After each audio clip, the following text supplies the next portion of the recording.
Your Excellency, President Ilham Aliyev, distinguished participants of international conference. It is already the third time that ADA University and Center for Analysis of International Relations are jointly organizing an international conference in which President Ilham Aliyev honors us with his participation. This conference has become an important platform for the discussion of regional developments with a special focus on post-war peace-building process and reconstruction. Messages from this room become valuable agenda points for global analysts and researchers, as well as for publications in world-renowned journals. We thank President Aliyev for his valuable time, which he spent with us today. This time, we have decided to focus on the issue of Middle Corridor, which is a highly relevant and timely topic of today's regional focus. Azerbaijan's geostrategic location has always attracted attention from the times of the ancient Silk Road to modern times when national leader Heydar Aliyev has masterfully crafted the new energy map of the greater Eurasia and successfully built energy corridors. It was not easy at all. At the crossroads, both commercially and politically, for all major issues facing the region, Azerbaijan has always resisted efforts by those who wish to dominate it, regardless of where the efforts come from. I want to bring to your attention that back in 2010, ADA University, together with Central Asia Caucasus Institute at Johns Hopkins University, has published a research study on how to make Azerbaijan and the Caspian region a transit hub of the continent. President Ilham Aliyev's long-term vision and tireless efforts to create a better synergy between Europe and Asia via Azerbaijan and the Caspian region have significantly contributed to this cause. Azerbaijan's 44 days patriotic war and the liberation of the occupied lands have opened new opportunities for the regional transport corridors, including Zangezur Corridor and several other initiatives in this regard. We strongly believe that this discussion today and tomorrow will further enhance the regional transport and connectivity agenda and bring more sustainable peace to the region. Please allow me to thank all international experts for their participation in these discussions. And now, with great appreciation to President Aliyev for his valuable time, I turn the floor to His Excellency. Please, Mr. President. Thank you very much. First of all, I'd like to express gratitude to our guests, international experts, for being with us and to address these important issues. Of course, special gratitude to Adlı University for hosting this important event. As Mr. Pashayev already said, it's for the third time in our recent history we gather here, and I think the discussions which we had previously and this time will contribute to better understanding about regional realities, plans of Azerbaijan, and also our interaction with the neighborhood. Today's topic covers a particular issue of Middle Corridor, but of course, when I see how it is called, geopolitics, security, and economy, of course, the coverage will be much broader. And this is natural because in order to implement such a large-scale project as Middle Corridor, issues of security and economic capability, of course, must be addressed. Because without security and economic potential, it will not be possible to achieve the goal of full commissioning of the Middle Corridor, which will be beneficial to all the countries in the region. And of course, one of the important elements for implementation of any large-scale project is stability. Azerbaijan is a country which enjoys stability for many, many years, and this was one of the main factors of our economic development. And the role which Azerbaijan plays now on the international arena also was generated by our internal politics, because strong economy, political economic stability, and predictability of the policy of our government, all these factors, along with building bridges and establishing closer relations with as many countries as possible, led to today's reality. Therefore, political stability, security, economy, all these factors, they are very important. And along with that, of course, what every country which is part of the middle corridor have done internally, in other words, what was the level of accomplishment of their homework in order to build physical transportation and logistics infrastructure. Azerbaijan's geography is very well known. We are a landlocked country. We don't have a direct access to world oceans. Therefore, whether it's our energy projects or transportation projects, we needed to work very hard in order to achieve our target. At the same time, advantage of our geographical location is just we are situated between Europe and Asia, actually in the middle between the two continents, and this allows us to play an important role in connectivity issues. But of course, physical availability of infrastructure was most important, and we invested in that sector for many, many years. And now when we look at our railroad connections and highway infrastructure, we see that everything in Azerbaijan is ready. 5 years ago, we inaugurated, together with our partners, Baku-Tbilisi-Kars Railroad project. And now when we see the growing volume of cargo crossing our country, we started to invest in the expansion of the Georgian segment of Baku-Tbilisi-Kars. And this project will cost us more than $100 million, and we plan to accomplish it within maybe a year and maybe a year and a half. And at the same time, other transportation projects like North-South corridor will add synergy to East-West corridor. So Azerbaijan actually is a participant of both corridors, and most of the transportation and logistics infrastructure with respect to these corridors in Azerbaijan is ready. What we are doing now, we are just modernizing. We are building a new railway lines in order to increase the speed of the trains and cargo trains. At the same time, we are investing in transportation infrastructure, particularly air cargo transportation infrastructure.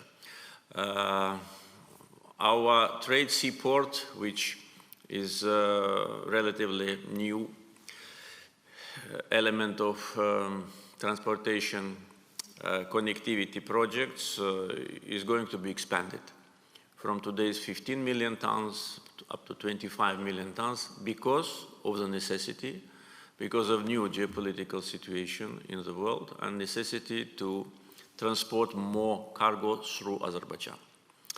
And also we are in a process of completion of our airports projects, and after Lachin airport is ready, which will be the third airport on the liberated territories, the number of international airports in Azerbaijan will be equal to 9. And of course, this is not only for passenger transportation, but also cargo transportation. So we expect rapid growth of cargo transportation through Azerbaijan, and we are ready for that. If we add our potential with respect to the shipping infrastructure and availability of the brand new shipyard in Baku, we'll see that we will definitely achieve what we plan. And in order to transport additional cargoes from eastern shores of the Caspian through Azerbaijan, of course, we'll need to have new tankers and ferry boats and cargo boats. So probably now I will conclude this introduction to leave more time for our discussions. Once again, welcome. And I know that you will be visiting one of the liberated cities, Agdam, and also grateful for that. So you will see with your own eyes the results of 30 years Armenian occupation. Thank you.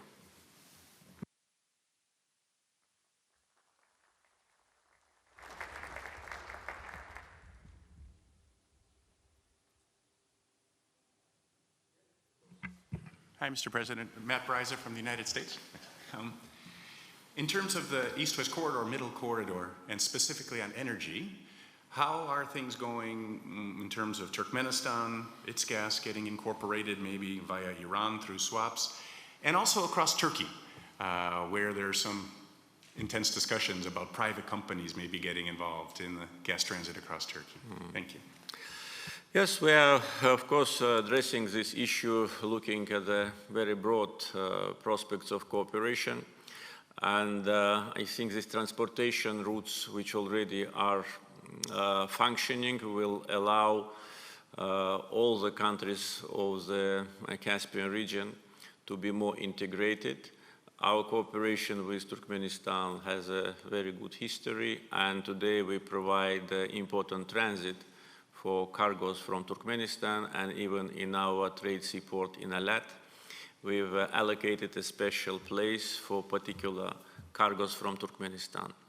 We started swap operations with respect to Turkmen gas, and the reason is that we are now facing a growth in our industry and the big need for additional volumes of gas. Industry is growing, population is growing. We are now in the process of active reconstruction of Karabakh and Eastern Zangezur. Therefore, the demand for natural gas definitely will grow. What is necessary to be done? Of course, we'll continue our cooperation with foreign oil companies, which plan to increase the gas production from existing fields and also the new fields, which will be operational starting from next year, particularly a huge gas condensate Absheron field will start production next year, and the first phase of production will be 1.5 billion cubic meters. And of course, there's a potential to increase several times the production. And at the same time, we need to expand the existing pipeline system, which also is brand new. We just completed less than 2 years ago the final segment of Southern Gas Corridor Trans-Adriatic pipeline, but already today we see the demand to expand the capacity twice, from 10 to 20 BCM. That will need, of course, a consolidated position and investments of all shareholders. Azerbaijan has only 20% share in TAP. Therefore, we hope that with partners we will get to that point. And also expansion of TANAP from 16 to 32 billion cubic meters, because capacity of TANAP is almost fully engaged. So all that will need, of course, additional investments. And of course, for that we will need to have arrangements of transit with our Turkish colleagues. Without that, it will not be possible to satisfy the needs of European consumers and also growing needs of Turkish consumers. There is opportunity now, without losing time, to engage a Trans-Balkan pipeline, especially after interconnector between Greece and Bulgaria was inaugurated last month. And we are ready. The capacity of that pipeline is 3 BCM. So we are ready to supply necessary volumes maybe within 1 month. But for that, we need a transit arrangement with Turkey. Unfortunately, we did not get to that point yet. Negotiations continue. They last more time than we anticipated, but hopefully we will come to that agreement, because if it is not reached due to some reasons, then all our plans to supply additional gas to Turkey and to Europe will be under threat.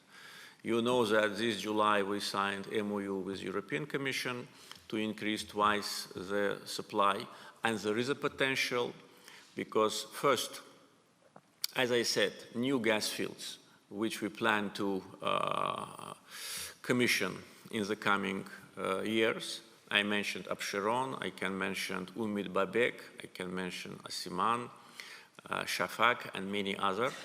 Second, serious reforms in our energy company SOCAR, new management, corporate management, transparency, and efficiency will save us additional volumes of gas. And also our projects, which already started with international investors with respect to renewables. Two projects are already in the pipeline, and 470 megawatt of wind and solar energy will be available probably by the end of next year, plus 230 solar megawatt plant in Jabrail will add to that. So that will save us additional gas. In other words, we will be able to implement fully MOU with European Commission, which we signed in July, but for that we need to finalize our arrangements with our Turkish friends, and I hope that it will be the case sooner than later. Mr. President, my name is Khalid Taimur Akram, and I am from Pakistan. First of all, thank you very much for inviting us, and I'm here for the third time. And in last 1.5 years, we have seen very intense diplomatic efforts by yourself incorporating Central Asia, incorporating Pakistan and other Asian countries. You were there in Samarkand also, and in fact, you attended almost every regional platform in last 1.5 years. Before I move on to my question, first of all, I would like to thank you for exempting Pakistani rice for any kind of taxes for next 5 years. So we are very grateful for that, and this gesture has been taken in a very, very positive way for bringing up the trade between Pakistan and Azerbaijan. I would now like to ask you that how do you think, you have been going around in all the Central Asia and other Asian countries, in your opinion, do you think that in times to come, the dream of connecting South Asia, Central Asia with Azerbaijan is going to accomplish? Do you think that Iran and Armenia, will they be creating any kind of problems in times to come, or will they be going along with whatever the regional countries are doing? Because all these countries are making lots of efforts, and we have practically seen you going around everywhere talking to the world leaders and especially the regional country leaders. So your comments on that. I met twice Prime Minister of Pakistan, Mr. Shahbaz Sharif, during the last couple of months, and we discussed broadly the agenda of our bilateral relations, and this is an agenda of friendship and brotherhood. And we are very grateful to Pakistan for continuous support, which the country demonstrates with respect to Azerbaijan-Armenian relations during the times of occupation and after liberation of our territory, and during the war. Pakistan always was with us, and this political and moral support is highly appreciated by the people of Azerbaijan. We discussed also with Prime Minister how to intensify the economic and trade cooperation, and the decision which you referred to, the special regulations for rice from Pakistan, is a reflection of that. because we decided to make this step in order to stimulate the growth of mutual trade. And as we discussed with Prime Minister Shahbaz Sharif, we need to see what kind of goods we can provide to each other, and why should we buy rice from some other place if we have high quality rice in the Brazilian country. So that decision was clearly based on our Brazilian relations.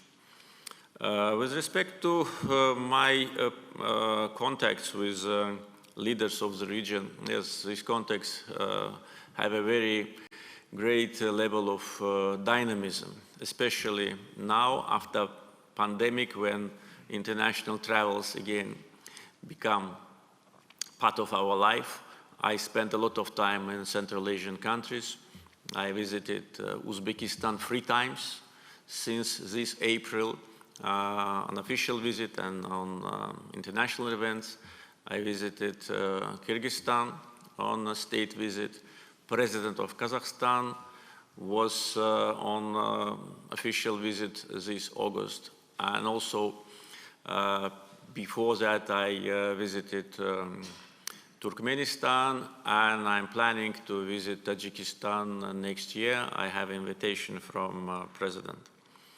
And also on the sidelines of international events, we always use time to talk, because a lot of things are happening and we must be ready for that. And speaking at the summit of Turkish States Organization, I addressed the issue of security, because now security becomes maybe more important than ever before. And countries which have a traditional ties must address this issue on the bilateral track and also multilateral, and to see how can we support each other. Because the world has changed, international law is not working or working selectively. Therefore, if you have a power, if you have a strong army, if you have good allies, then you can feel yourself on the safe side. Therefore, I think the connectivity projects which we are implementing will lead to more regional security and stability, and there is a great chance to accomplish them. Again, as far as we are concerned, in Azerbaijan, all the transportation projects, whether it's east-west or north-south, railroad or highway, airports or fleet or seaport, everything is ready. So the same level of readiness must be in all the countries en route of the corridor. Is it the case? No. But we see the positive dynamics. For instance, at one of the international events which I participated relatively recently, there was an agreement signed of construction of railroad between China, Kyrgyzstan and Uzbekistan. This project was on hold for many years. But now everybody understands that there is a need to bring cargoes towards Caspian, to engage Trans-Caspian opportunities to a large degree. Therefore, this project, which is, as far as I know, is financed by China, has a great chance to contribute largely to transportation. We have excellent relations with Pakistan, and I know that the Gwadar port of Pakistan is transforming into a big international hub. And to connect Gwadar port with our infrastructure is not a difficult thing. We need just to properly address the issue of tariffs, legal framework, coordination on regulation, and to have a teamwork. For instance, we have started the trilateral format of active cooperation between Azerbaijan, Turkey and Kazakhstan. The first meeting of foreign ministers and transportation ministers took place several months ago. Now it's the second meeting, and our neighbor Georgia is invited. So it will be a meeting of 4 countries, because we are all interconnected and we need to have a single policy. Because if any country will try to achieve more than it can, then it will not work. What else we've done here? We've accumulated the synergy of our transportation entities, because previously there was a kind of a more corporate policy of these companies. I mean, Azerbaijan Railroad, Seaport, Caspian Shipping, and some others. So now we have full coordination, and the Ministry of Transportation and Digital Transformation is coordinating this process. Therefore, there will be a single window in Azerbaijan, which will make very easy for companies who want to use this route in order to have minimum bureaucracy. And of course, efficiency of our transportation companies. In all the transportation companies, we already introduced the corporate management criteria, so it is already bringing results. You asked about whether Iran and Armenia will be able to disrupt this process. I don't think so.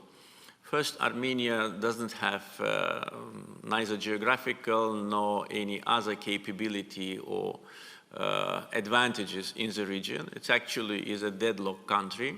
No transportation route crosses Armenia. Their transportation network is outdated and do not belong to them.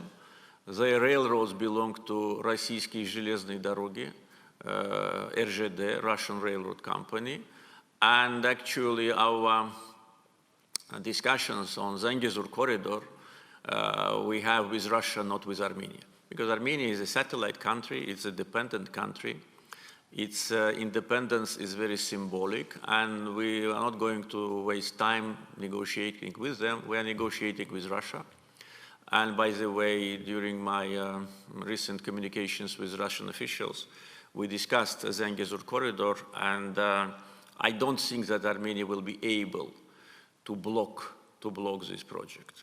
As far as Iran is concerned, I also don't think that that will be the case, because Iran itself should be interested in regional connectivity projects, because these projects, they are not against anyone, they are for the benefit. So again, if we manage to establish a platform of sincere cooperation and shared benefit approach with all the players, it will work. If not, then it probably will work partially. So it will depend, of course, on our interaction with our partners. But again, Azerbaijan as a geographical center of this project, and as a country which already, as I said, has full infrastructure in place, and country which has good relations with different international actors, understands its responsibility and will do everything in order to move the project forward. Mr. President, Yes. Yeah. Mr. President, thank you very much. Sajjad Karim, former member of the European Parliament and chairman of European Parliament's Delegation for Relations with Azerbaijan. May I firstly thank you, of course, for your time yet again. This dialogue is extremely useful, to say the least, for those of us that are engaged on relations with Azerbaijan. And may I just start off firstly by congratulating you on your decision to establish an embassy in Tel Aviv. As a British Conservative, I find myself in a position to very much welcome that and as a country support that decision that you have taken. Mr. President, your developments following liberation of the territories are proceeding exactly as you stated they would do in terms of a vision, not just for Azerbaijan, but for the entirety of the South Caucasus. What I'm interested in exploring a little more is digital connectivity and how that fits into your overall plan, not just for Azerbaijan, the liberated territories, but for the South Caucasus. We are seeing at a global level basically three different versions emerging when it comes to data protections. A US model, a European model, and then a Chinese model. Where do you see Azerbaijan fitting in terms of data protections? Thank you. Thank you very much. The decision which was made to open the embassy in Israel and also representative office in Palestine is a decision made based on our national interests, and it reflects long-lasting cooperation with Israel and Palestine. And I'm sure that this decision will serve the cause of peace, and actually it is a formalization of long-lasting, very friendly cooperation. And thank you for your support to that decision, because as we clearly understand, not every country in the region is happy about that. But our task is not to make happy those who have some prejudice. Our task is to make happy our people and to do what is right for Azerbaijan, and we are doing that. With respect to issue related to digital connectivity, yes, we understand the trends of the modern world. And by the way, when we decided to change the name of our former Minister of Technologies and Transportation to Transportation and Digital Transformation, that was a reflection of the reality. Because now this is one of the most important elements of development and of security. Which model we will choose probably is difficult to say. For me, I think the experts and specialists will give me the advices about that. But because I'm not a specialist in this area, but we will make a choice based again on the best practice, on best technology and best protection. Because we need to take care of cybersecurity, because we see that the more and more countries become very, very vulnerable with respect to cyber attacks, even the countries with much more sophisticated technologies than we are. Therefore, of course, we will seriously address this issue. But coming to your comments about liberated territories, I'd like to say that we are applying in the liberated territories the latest technologies. And when I was saying 2 years ago, right after the war, that we will rebuild Karabakh and we will demonstrate the good example of reconstruction, I meant exactly that. And now it happens. We are building and reconstructing our cities and villages based on smart technology platform. And the first village in Agali is already inhabited. And everyone who visits can see what will be the model for reconstruction of Karabakh. Because not only it should be the kind of reflection of our moral duty in front of the former refugees who suffered for 30 years from Armenian occupation, and they deserve to live a decent life and fully protected. But also, we consider reconstruction of Karabakh and Zengizur as a model for the whole country.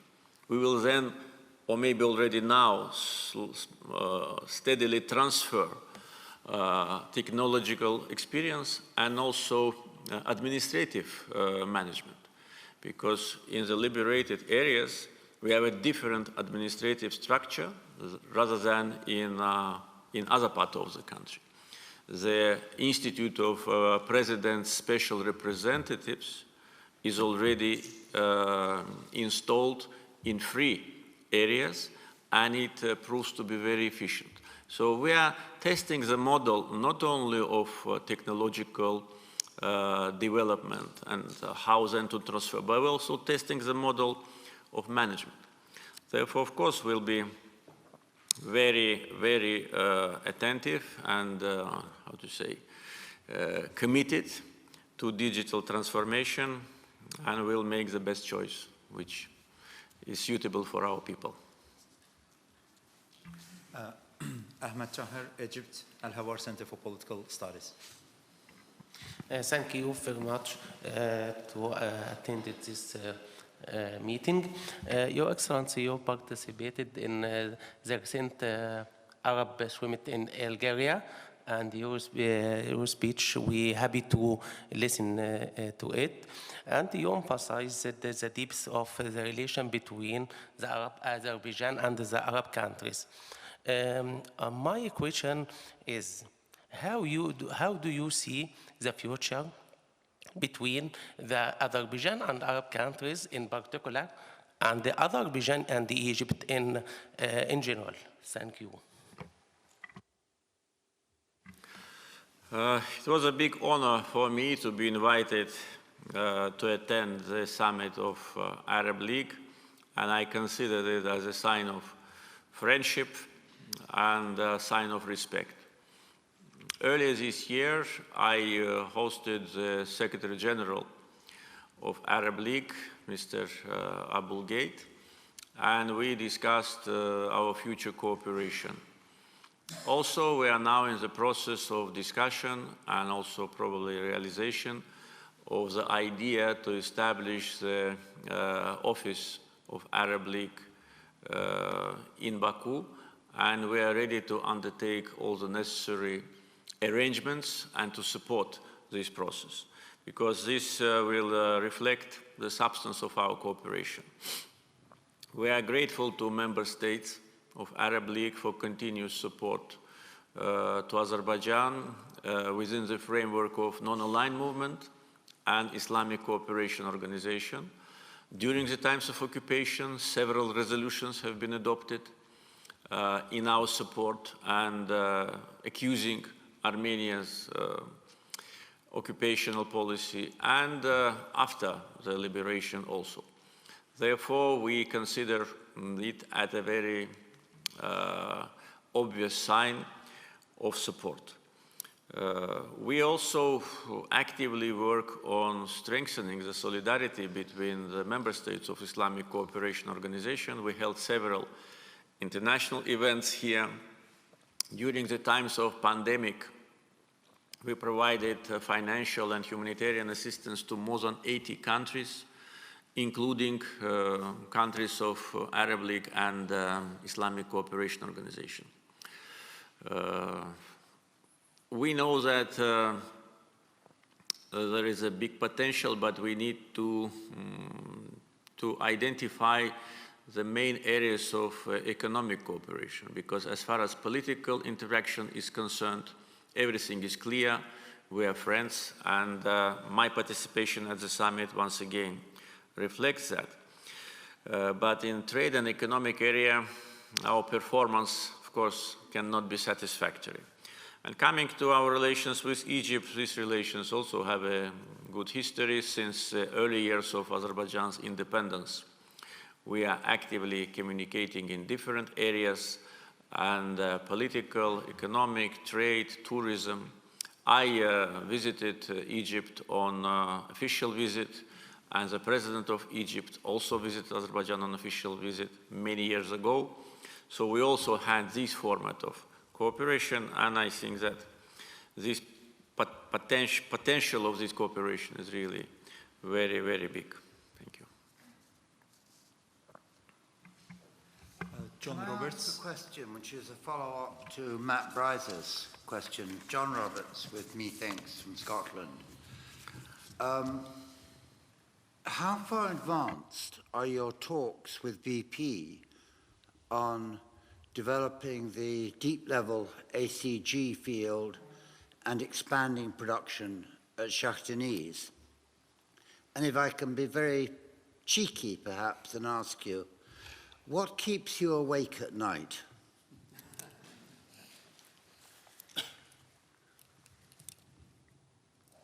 Well, at night I sleep well, I don't wake up. No, this is true, this is true. There is no reason for me to wake up at night, especially now, in this peaceful environment when Azerbaijan lives for more than 2 years already without the burden of occupation, without the risk of escalation, because you probably heard that even during the times of occupation, Armenian high-ranking officials were threatening us that they are planning a new war for new territories. That was a quote of the former Armenian defense minister, who is now imprisoned by Mr. Pashinyan. But that was an open threat to Azerbaijan. There were other very arrogant comments like, if the war starts, Armenian tanks will be on the streets of Baku. But actually this arrogant comment became a reality. Armenian tanks are on the streets of Baku, but they've been on the military parade and now they're in the military trophy park. So after this glorious victory, there's no reason not to use night for sleep. So with respect to our plans with BP, of course, we are continuing our cooperation. BP is a strategic investor in Azerbaijan and is, as you know, operator of ACG and Shah Deniz and have plans to expand its activity. And the projects like deep gas from ACG is now needed more than ever before. I know that negotiations between BP and SOCAR on these particular projects are moving very successfully. There have been certain delay in previous times due to some miscommunication of SOCAR management with Azerbaijani governmental officials, but now everything is clear. So gas is needed for the market, and it's time to engage this huge potential, because deep gas from ACG really is a big separate gas field. Also, you know about the energy transition of energy companies, so BP is also leading the process, and their decision to invest in a solar plant in Jabrayil, in liberated Jabrayil, is highly appreciated. So it's not only a sign that they are leading the process of international companies in Azerbaijan with respect to renewables, but selection of liberated territory for us has a special meaning. Therefore, we are very grateful. 230 megawatt solar plant will be the first renewable facility on the liberated territories. We already have a preliminary accurate analysis of the potential of Karabakh and Eastern Zengezur. So solar and wind potential is minimum 9.2 thousand megawatt, 9,200 megawatt, and hydro potential is minimum 600 megawatt. And by the way, more than 30 small and medium hydropower stations are to be built on the liberated territories, 5 of them already commissioned. So really this is a big potential. As I said previously, more energy we produce from the renewables, more gas we will save for market, international market. So it's a win-win situation.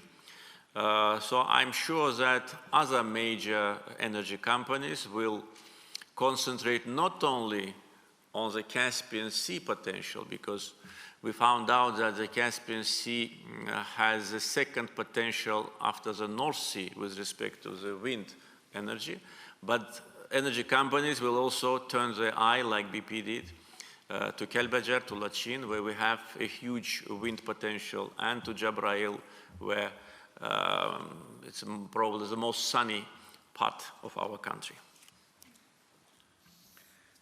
Ahmet Uysal, Turkey Center for Middle Eastern Studies. Thank you, Mr. President. And I see, it's very obvious that Azerbaijan shows a good diplomatic activism recently on the energy, on security, especially with the Organization of Turkic States also. And how you see the activism toward, Azerbaijan's relations toward Africa and the Third World, maybe East Asia also. Thank you. Also, any hints about Azerbaijan-Turkey relations also? Maybe the future we have to consolidate and maybe build on it more. Thanks. If I start to talk about Azerbaijan-Turkish relations, we'll need several days to spend here. No, the vision, sir. Thank you. Vision is absolutely clear. We are brothers and friends. We are allies. And last year in Shusha, we formalized actually what has been already achieved. We became officially allies, signing the alliance declaration. And once again, it was just a formalization of the reality, because for many years, Azerbaijan and Turkey act like allies. And we highly value this level of cooperation and partnership and brotherhood.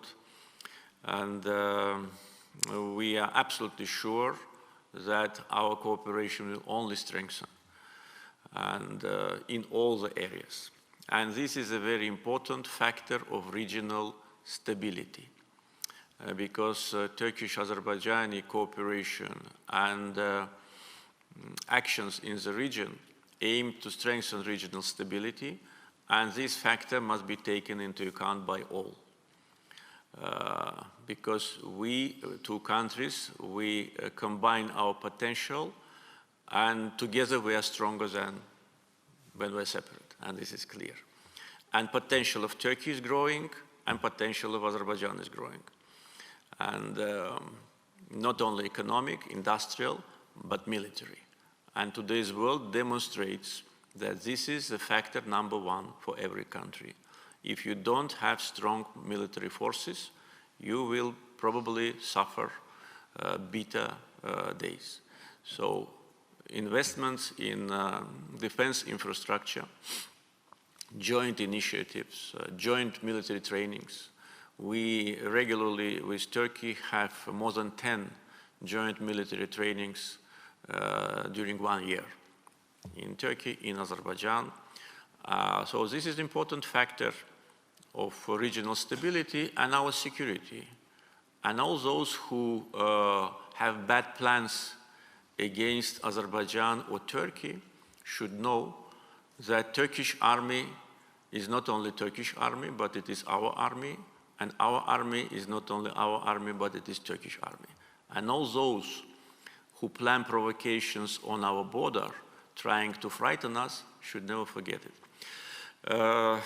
With respect to the countries of Africa, we are now more actively working with countries of African continent.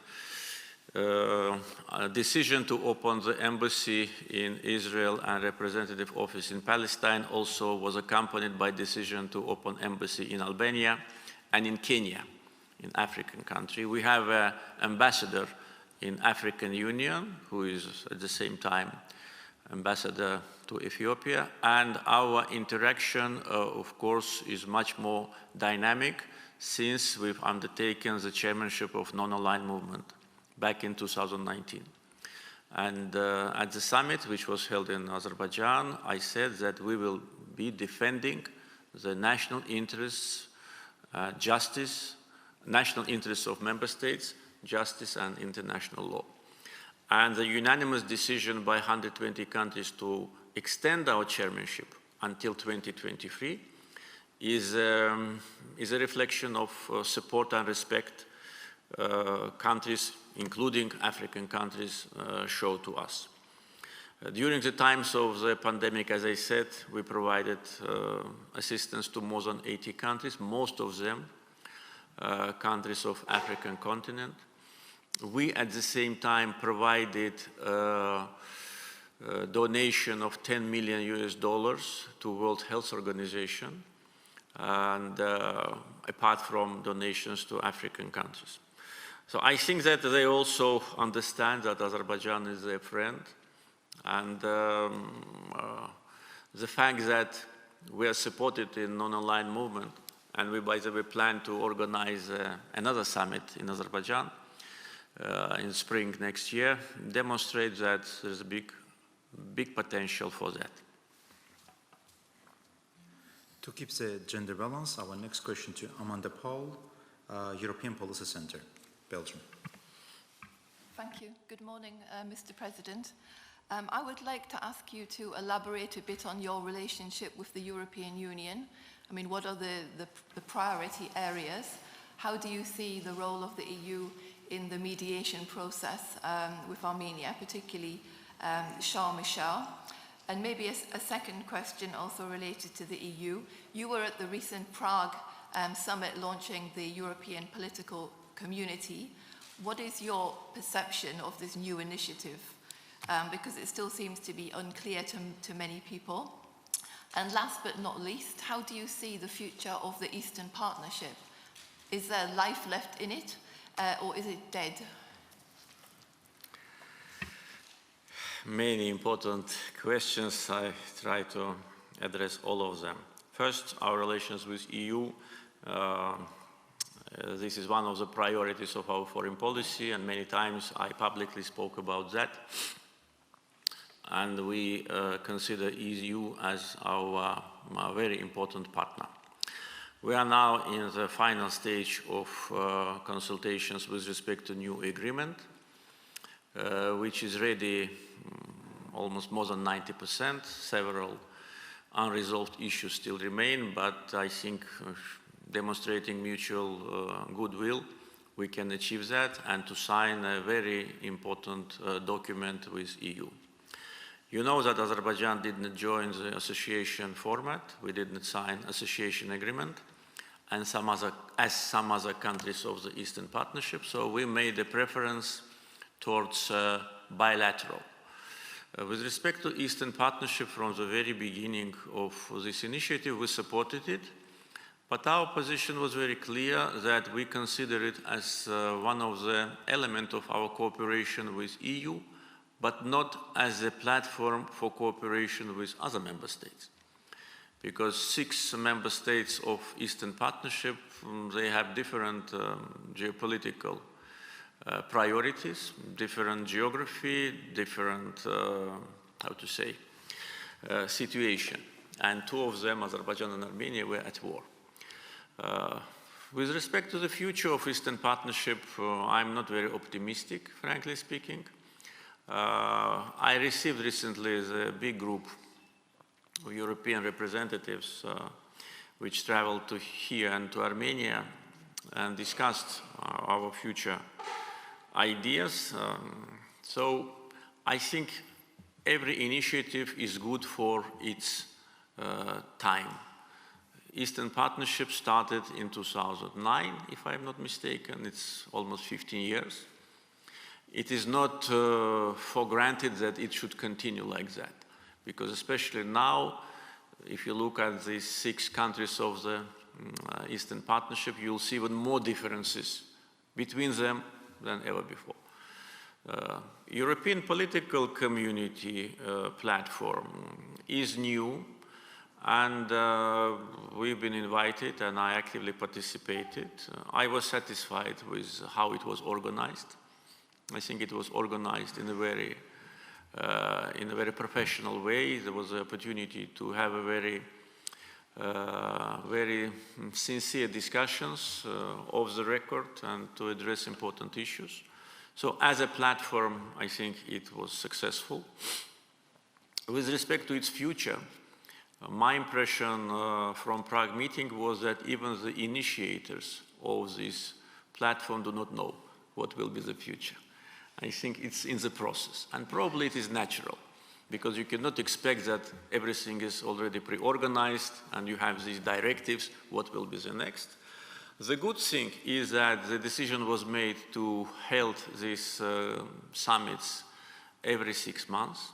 So this, I think, is a good sign, because if it was yearly, then you know, you come, you meet, and you forget, you go home, and everything is got stuck. So every 6 months will allow to have more dynamism. The next meeting is planned to be held in Moldova, which I also consider as a very wise decision to have this meeting not in EU member state. So we will see. Anyway, we are glad that we've been invited. And if we invite it to the next summit, of course, we will participate. With respect to the mediation of the European Union and personally Mr. Charles Michel, we supported it from the very beginning because we thought that after the, I would say, funeral of the Minsk group, there must be some platform because we need to have some institution to help with to us and Armenia to come to certain agreements. An initiative of President Michel was a timely initiative. And you know, we had several rounds of meetings in Brussels, and I think that all of them were successful because we adopted press release after the meeting, and it actually helped us to formulate the formula for settlement. Because after the Second Karabakh War, there have been certain illusions in Armenia that they will continue to talk to us about Karabakh. And we said from the very beginning, this is absolutely out of question. We are not going to talk about Karabakh with any country or international institution. Karabakh conflict is resolved. It is our territory, recognized by all, and it's our internal matter. So we needed to formalize that, and it happened. If we come back to Prague meeting and look at the communique of the meeting, you'll see that for the first time, Armenia recognized officially territorial integrity and sovereignty of Azerbaijan, which means sovereignty over Karabakh. Also in the Prague press release, there was a reference to Almaty Declaration of 1991, which actually formalized the administrative borders of former Soviet republics. That means that any speculation about kind of status or whatsoever for Karabakh Armenians is out of question. So coming back to EU format, it was important because we managed also due these interactions in Brussels to agree that we separate two tracks. One, Armenia-Azerbaijan negotiations on peace treaty. Another track, our communications with representatives of Armenian minority in Karabakh with respect to addressing only two issues, rights and security. And that was agreed. And so that's what I'm trying to say, that it was a resultative event, resultative. The meeting in Prague had a little bit different format because President of France, Macron, joined our group. And well, I would just end the comments here.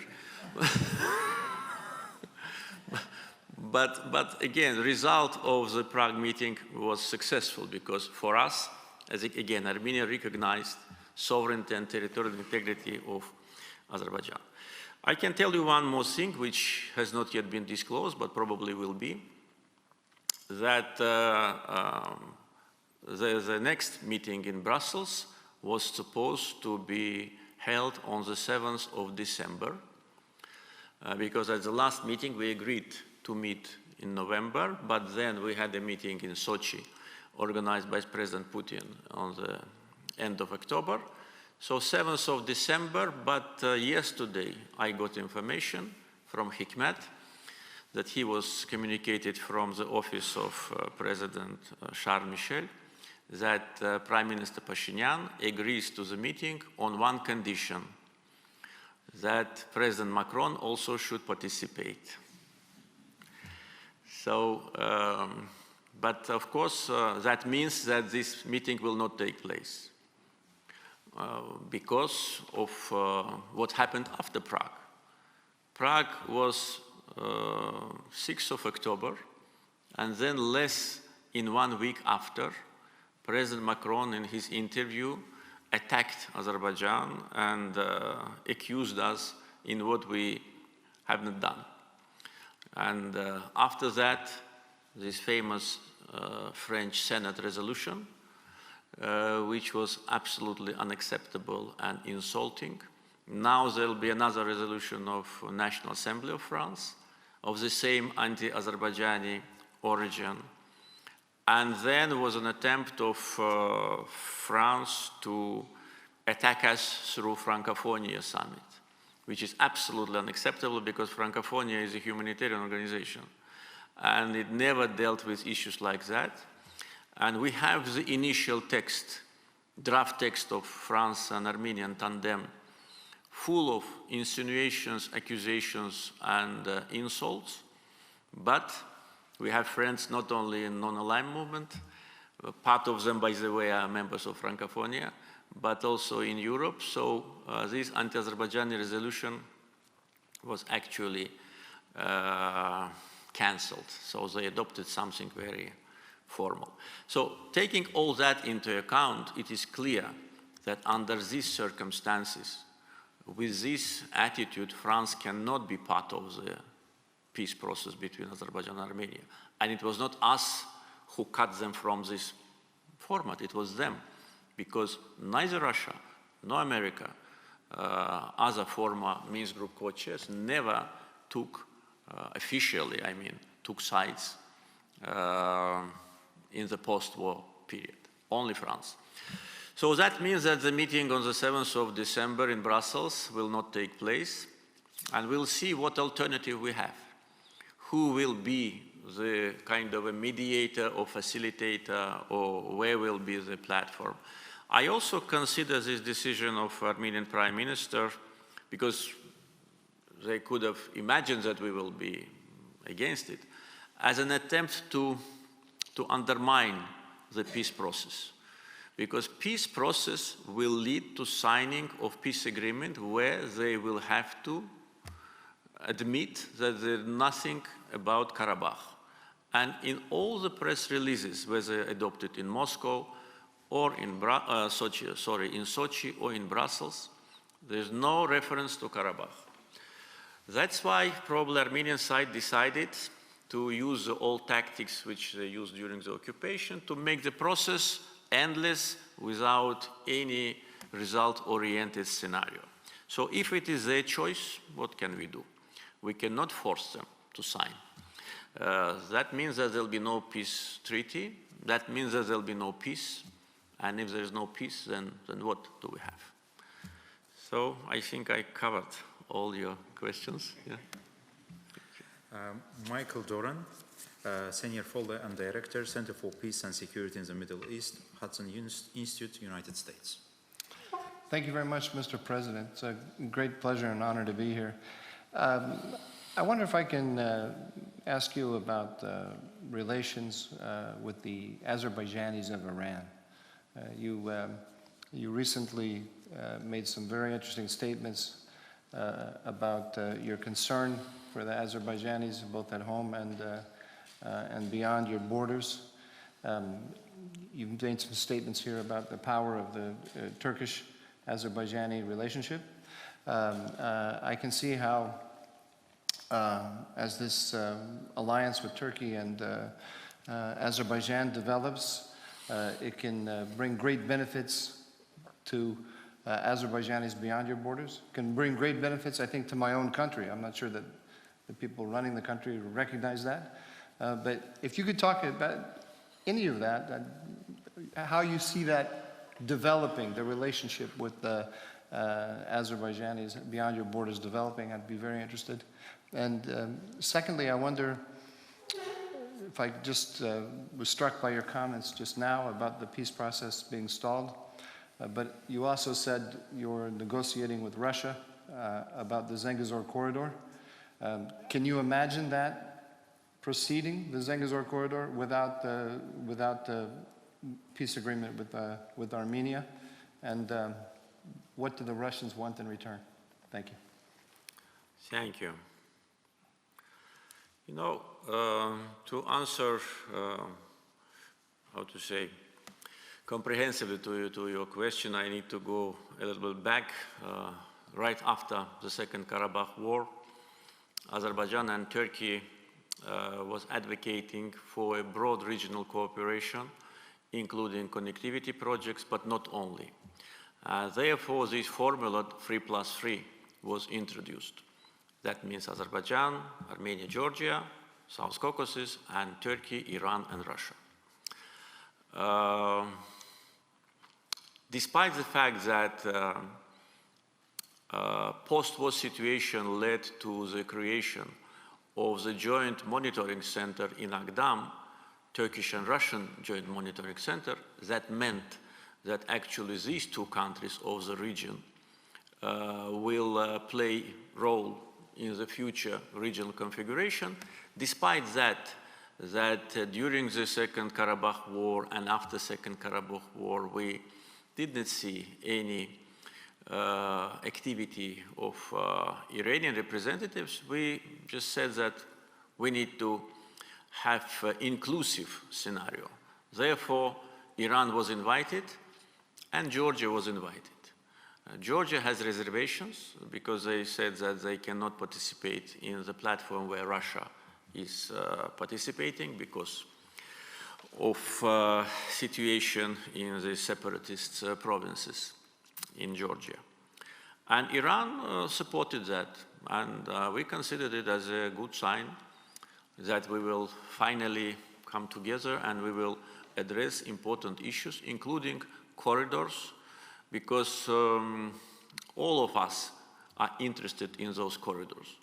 Because if you look now at the map, you'll see that especially taking into account what we were talking about earlier, the need for additional cargoes, we need to have additional routes. When we started to advocate for Zangezur corridor, Russian-Ukrainian war hasn't started yet. And transits through traditional routes from China to Europe was not blocked.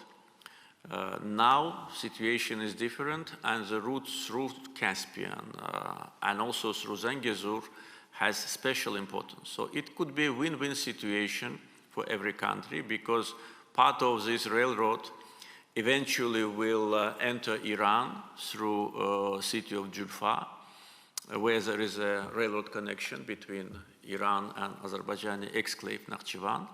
And also Armenia will be engaged, so Armenia will eventually have a railroad connection with Iran, which they don't have and will never have, because geography of Armenian-Iranian border and necessity to build tunnels will make this railroad cost maybe minimum $3 to $5 billion US. Who is going to invest in this project? No one. The only way for Armenia to have a railroad connection with Iran is through us. The only way for Armenia to have railroad connection with Russia is through us, because the traditional road through separatist Abkhazia is blocked, and Georgia government is not willing to open it, and it is natural, we understand it. So it is in Armenian interest to have this corridor more than in our interest, because with respect to our connections with Turkey, we use Baku-Tbilisi cars, we use Georgian seaports. With respect to communication with Nakhchivan, we use Iranian territory. So Nakhchivan has a border with Turkey. We can have connection through Georgia, Turkey, Nakhchivan. Therefore, we suggested this 3+3, taking into account what all these advantages. And of course, for us, we will have connection to Nakhchivan by railroad and by highway. But unfortunately, it got stuck because, unfortunately, the recent steps and actions undertaken by some Iranian officials are absolutely counterproductive. And we cannot understand the origin of this dissatisfaction. On one hand, everybody must be satisfied that the long-lasting standoff between Azerbaijan and Armenia came to an end. So this means that there will be regional stability and potentially cooperation. To be unhappy about that, we do not understand what are the geopolitical reasons for that. During the times of occupation, Iranian military forces never held any military training on the border with Azerbaijan, which was occupied. They could have made it. 132 kilometers of Azerbaijani border was under occupation. And this is a border of Azerbaijan and Iran. And why didn't they held military training on that border? Iranian officials, including very, very high-ranking personalities, say that Armenian territorial integrity is a red line for Iran. Why none of them said the same about us? For 30 years, our territory was under occupation. Did anyone hear from Iranian officials that Azerbaijan's territorial integrity is a red line? No. These are the questions which Azerbaijani people ask. It's not only me who asks this question, but every Azerbaijani person who cares about his country asks this question, and we cannot get an answer. Therefore, all what is happening now between Iran and Azerbaijan was not generated by us. We only are responding, and we will respond to any kind of anti-Azerbaijani step, whether it's words or actions. And we had to organize military training on the Iranian border in order to demonstrate that we are not afraid of them. And we tell them that we are not afraid. And we will do everything in order to protect our lifestyle, secular development of Azerbaijan, and Azerbaijanis, including Azerbaijanis in Iran. They are part of our nation. I can give you another example. We have 340 schools in Azerbaijan where there is lessons in Russian language. We have 10 Georgian schools in Azerbaijan. In Georgia, there are 116 Azerbaijani schools, though Azerbaijanis in Georgia, something like 200, 300,000, 116. There are Armenian schools in Iran, but there is no Azerbaijani school in Iran. How that can happen? And if someone says that this is interference into internal affairs, we absolutely reject that. This is not interference in internal affairs. Azerbaijan's foreign policy is very clear. We never interfere into internal affairs of any country. But this is part of society which has the same ethnic origin, speaks the same language, and has the same values with us. How can we be indifferent to that? Why they cannot learn their language at schools? They are losing the language. You know, the problem is why we're raising it. Because Azerbaijani language, which is spoken by Azerbaijanis in Iran, is losing its literature component. It becomes like a language which they speak at home. And this issue must be addressed. And I raise this issue also because this is of concern to us. I hope that pro-Armenian actions of Iranian government will not damage the very fragile peace. And I think there'll be more understanding about the necessity to take into account the feelings of Azerbaijanis and our interests. And one last thing, to illustrate that it was not us who generated this situation. I worked with 3 previous Iranian presidents, with President Khatami, President Ahmadinejad, and President Rouhani. And never, during all these years, we had something similar to what we have now. Never there have been any military training, 2 trainings within several months on our border with words full of hatred and threats to Azerbaijan. Never. So it means that it was not us who is a generator of this situation. We want this situation to end sooner than later. We want peace and friendly relations with all our neighbors, but at the same time, we will always defend our dignity, our independence, and our lifestyle, and we will not allow any foreign player to impose its standards and its will on our government and our people. Dr. Hakan Yavuz, Professor, University of Utah, United States and Turkey. Thank you. Mr. President, I would like to congratulate you freeing occupied territories, also ending the shame of Azerbaijan, a nation, because of this, what happened last 30 years. I was in Shusha. I see the destruction of the major cultural center, and there was nothing constructed at the same time. One wonders what they did last 30 years in those territories. Mr. President, you, as a scholar, you wrote your dissertation in 1985 on peace movement in Great Britain.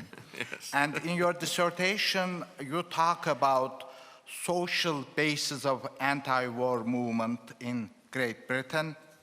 Now, as a scholar of peace movement, not as a president, I would like to ask you, what do you see the major societal level problem for creating a peace mentality in this region? Because you also rightly argue that the peace requires a certain mode of thinking and positioning yourself.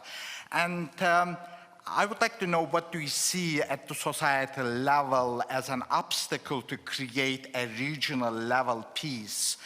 And also, as a scholar, I think Azerbaijan should lead a working group about the textbook of the region. I read some of the textbook in Armenia. They are so negative. I think the roads are important, I agree with you, and transportation, railroads, but we need to also create this mentality as you deal in your own dissertation. And I think Azerbaijan should really call all the regional governments to examine their high school, middle school, and elementary school textbooks and to see how can they change and help to create this mentality of the peace. My second question, I am trying to understand Armenian nationalism. Some of my work deals with the origins of Armenian nationalism in the Ottoman Empire especially. And so I follow Armenian political thinking. I think the Second Karabakh War did not only liberate the occupied territories, it also opened a new space in the Armenian political thinking inside the country. Scholars by Richard Liberidian and others, they seek to question what kind of state do we need? Do we need a state which guided and shaped by the past, so-called past injustices, or a state that cares its own national interest? And now I try to examine some of the Pashinyan's position, and as a scholar on Armenian nationalism, the Pashinyan is so difficult to make sense from my own perspective. Since you met with him so many times, I want to know what does Pashinyan want? Why he changes 7 times a day? Is it because of Russia, France, or Iran? Or Pashinyan himself is actually manipulating these powers, not the regional powers manipulating him, but he himself manipulating these powers? What is your take on this issue? Thank you. Thank you very much. I'll try to address all your questions. First of all, thank you for visiting Shusha and liberated territories, so you've seen everything with your own eyes. And everybody who visited Shusha, especially right after the war, because now Shusha is changing, we are rebuilding it and restoring a huge restoration works are taking place. But when I visited Shusha right after the war, apart from all other feelings which each of us feels approaching Shusha, feelings of pride, dignity, at the same time sorrow, that we were not able to be there for so many years. One feeling shocked me was, if they thought it is their city, why it is in such a bad shape? Because one cannot treat its own city like that. There was not a single building restored or not a single building built. Only 2 villas, which are just sitting on the Lachin Road, overseeing. 2 villas of so-called de facto Karabakh leaders, which built for them with swimming pools, with a barbecue, and everybody who visits these 2 villas once again sees the level of hypocrisy and kleptocracy of so-called Karabakh officials. Because not only Shusha, I visited many times the villages where Armenians were settled illegally during the times of occupation. And I was absolutely shocked what I've seen. You will never find in any part of Azerbaijan, devastation like that. It's a total poverty, as if you come back to the 60s or 70s of the previous century. And my question was, and where are all these millions and billions of dollars which Armenians collected every year?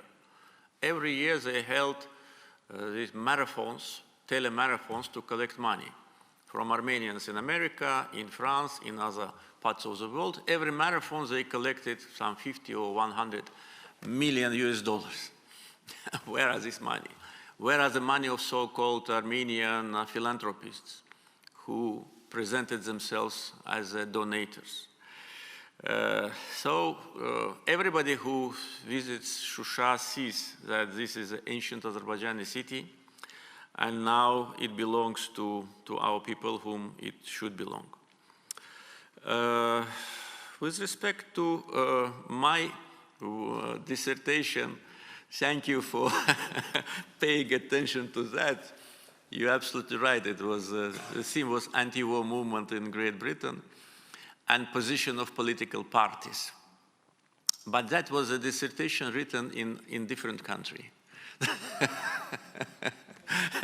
That was the Soviet Union. It was 1985. And of course, it was full of ideological stereotypes of Communist Party of the Soviet Union.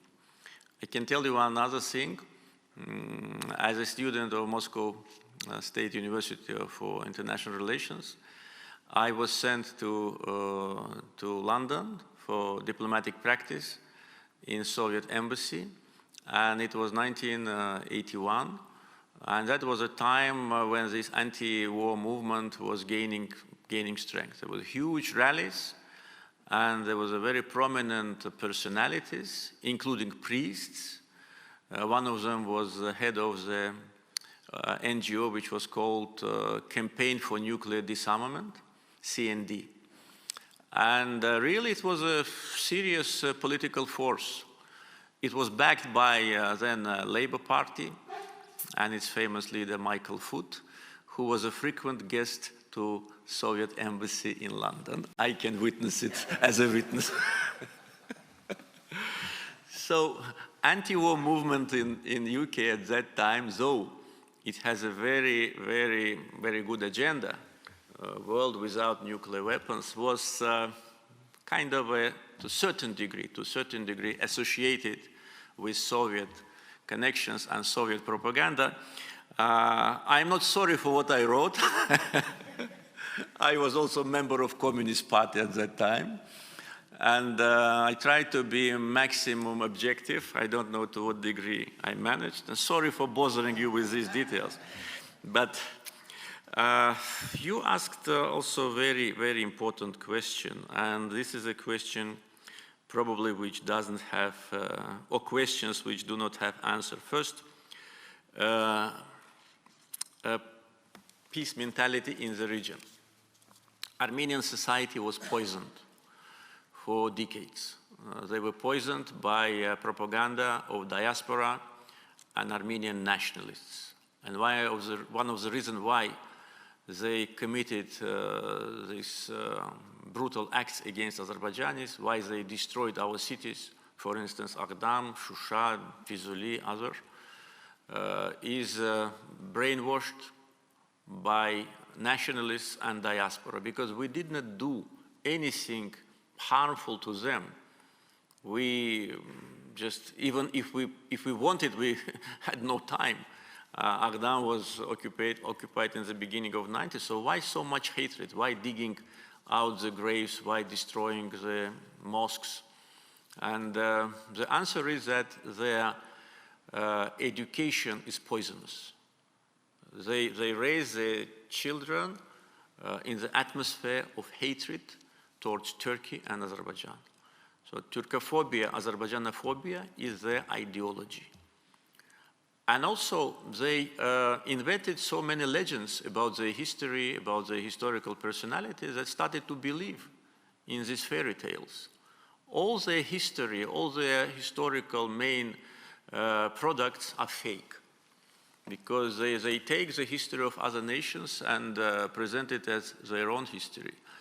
And I think this ideology led them to disaster, because at a certain moment they really started to think that they're the bravest soldiers, the greatest nation, the cradle of civilization, and the center of the world. This, how to say, damaged reality played a bad joke with them.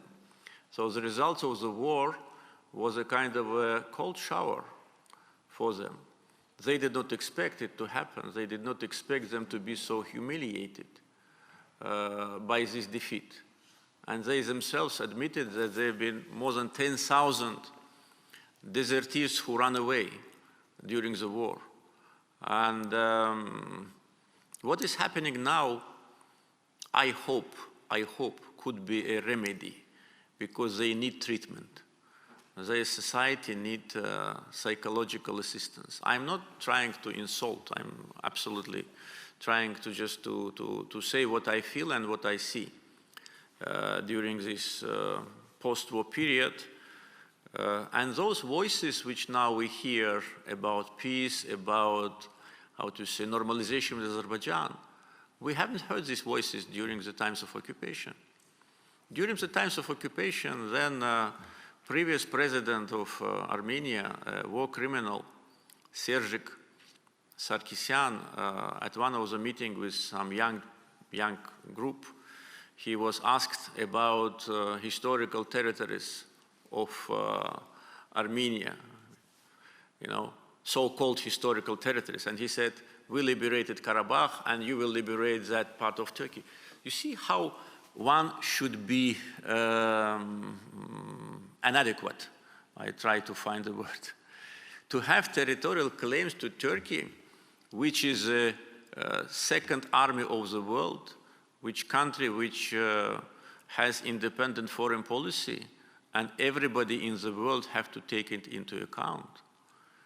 Even Sweden and Finland have to take into account Turkish legitimate demands with respect to putting end to sheltering terrorists. And this small, impoverished, dependent Russian satellite or even Russian slave tells that one day they will occupy Turkish territory. So this is poisonous conscience. And the war for them is a chance to get rid of that.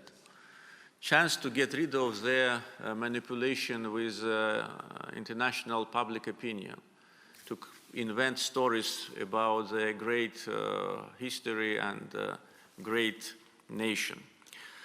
With respect to Pashinyan, my comments probably will be inappropriate, but just some piece of information, very objective, and as some say, no comments. during the times of occupation, I had several meetings with Mr. Pashinyan.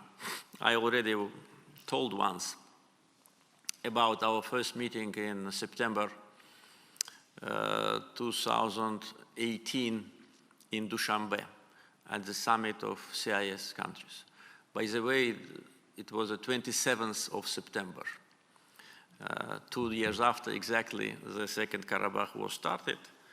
And after that meeting, I don't want to go into much details, after that meeting we agreed that we will strengthen the ceasefire regime on the border. We will stop, how to say, shootings, and it happened. It happened for 1 year. It was the quietest period when there were no casualties, almost. But what happened after? He probably thought that it's a sign of weakness, and then these famous statements came that Karabakh is Armenia, and new war for new territories, and then provocations, July, August, etc.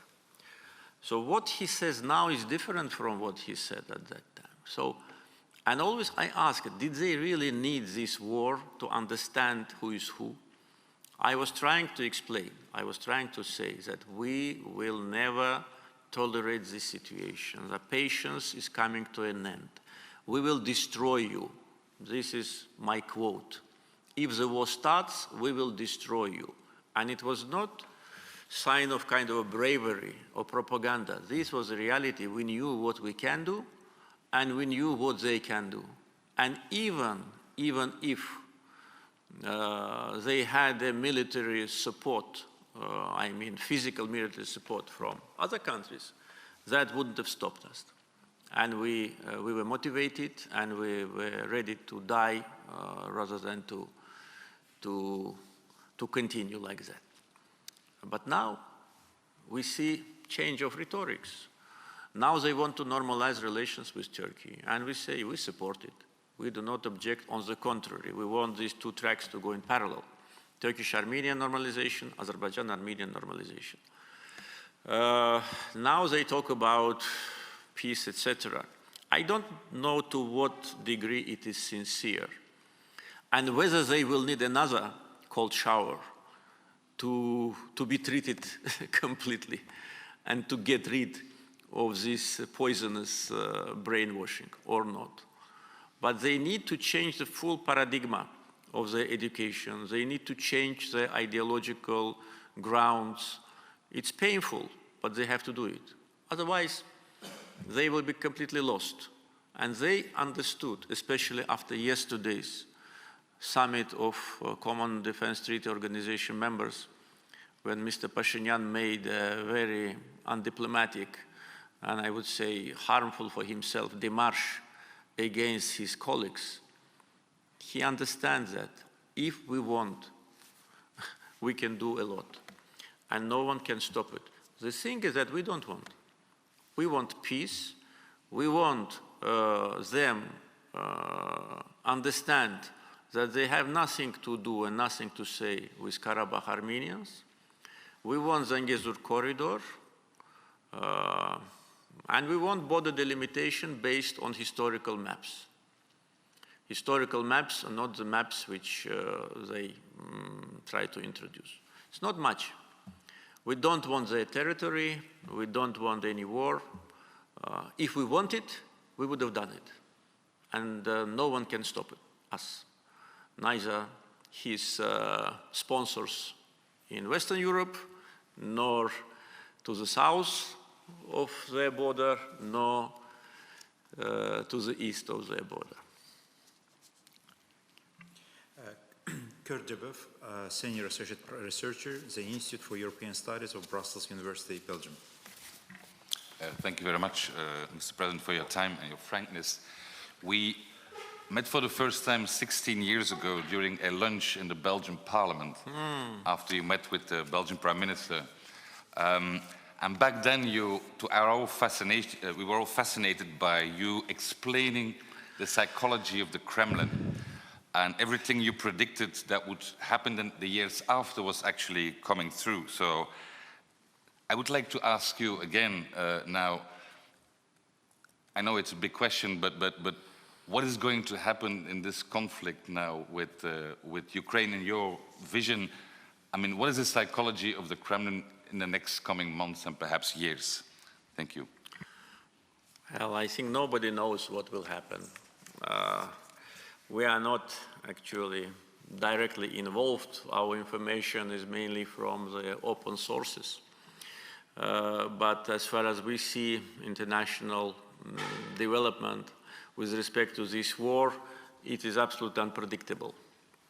And the most important question is, I think, when it ends and how it ends. And a lot in the world will depend on that.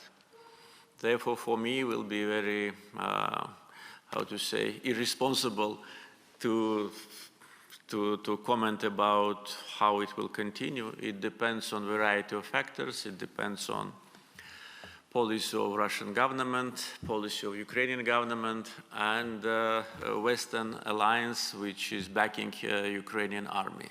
So there must be understanding that the war must come to an end. I think this is number one.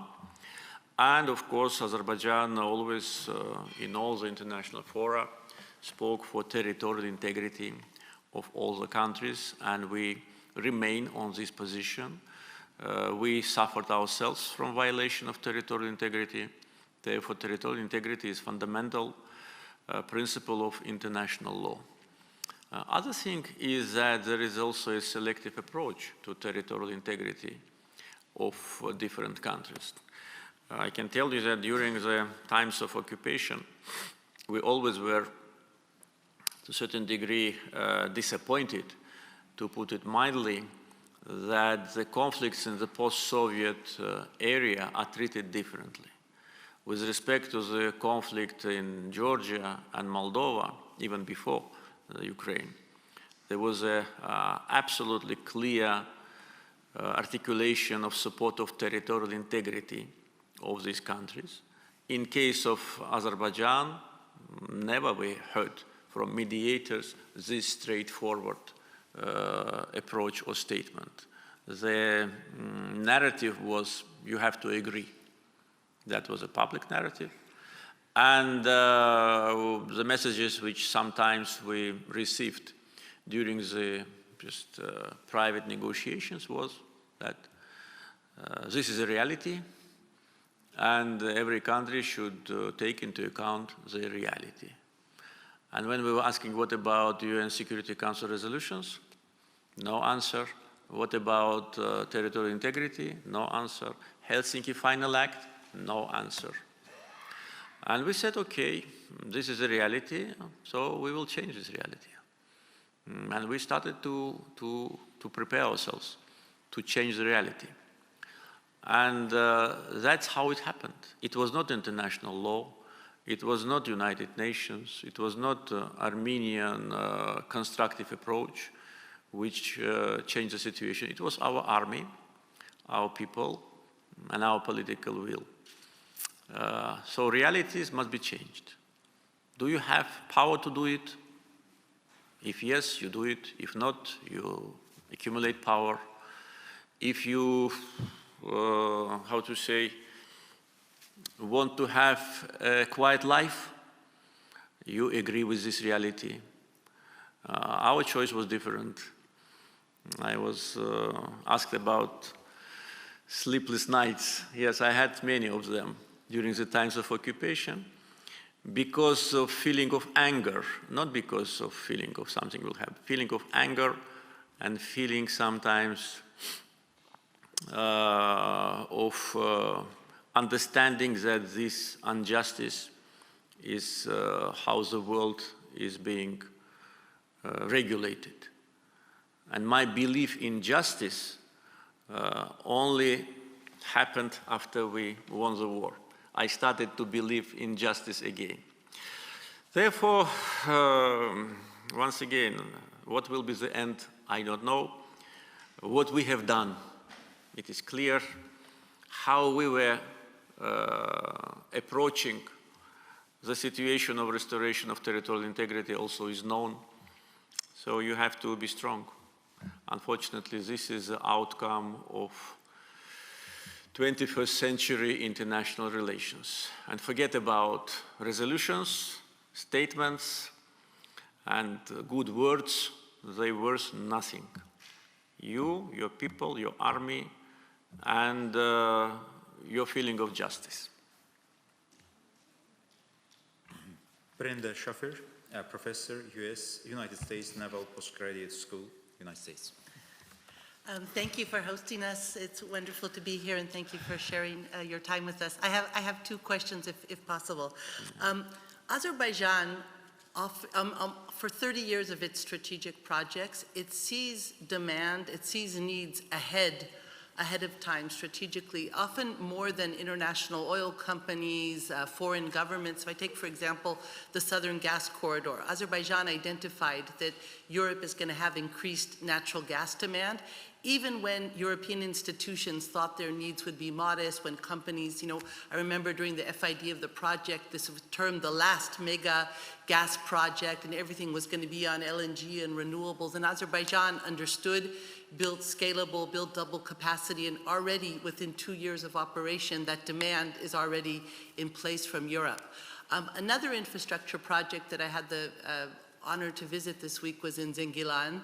So seeing, if someone looks today, you see who needs an airport here, why here in this corner are these beautiful homes being built in this modern city. Of course, for justice, as you mentioned, refugees going back. We always hear about conflicts, about the suffering of refugees or the injustice, but we never see I don't recall a situation where the refugees actually got to go home, and it was very exciting to see this.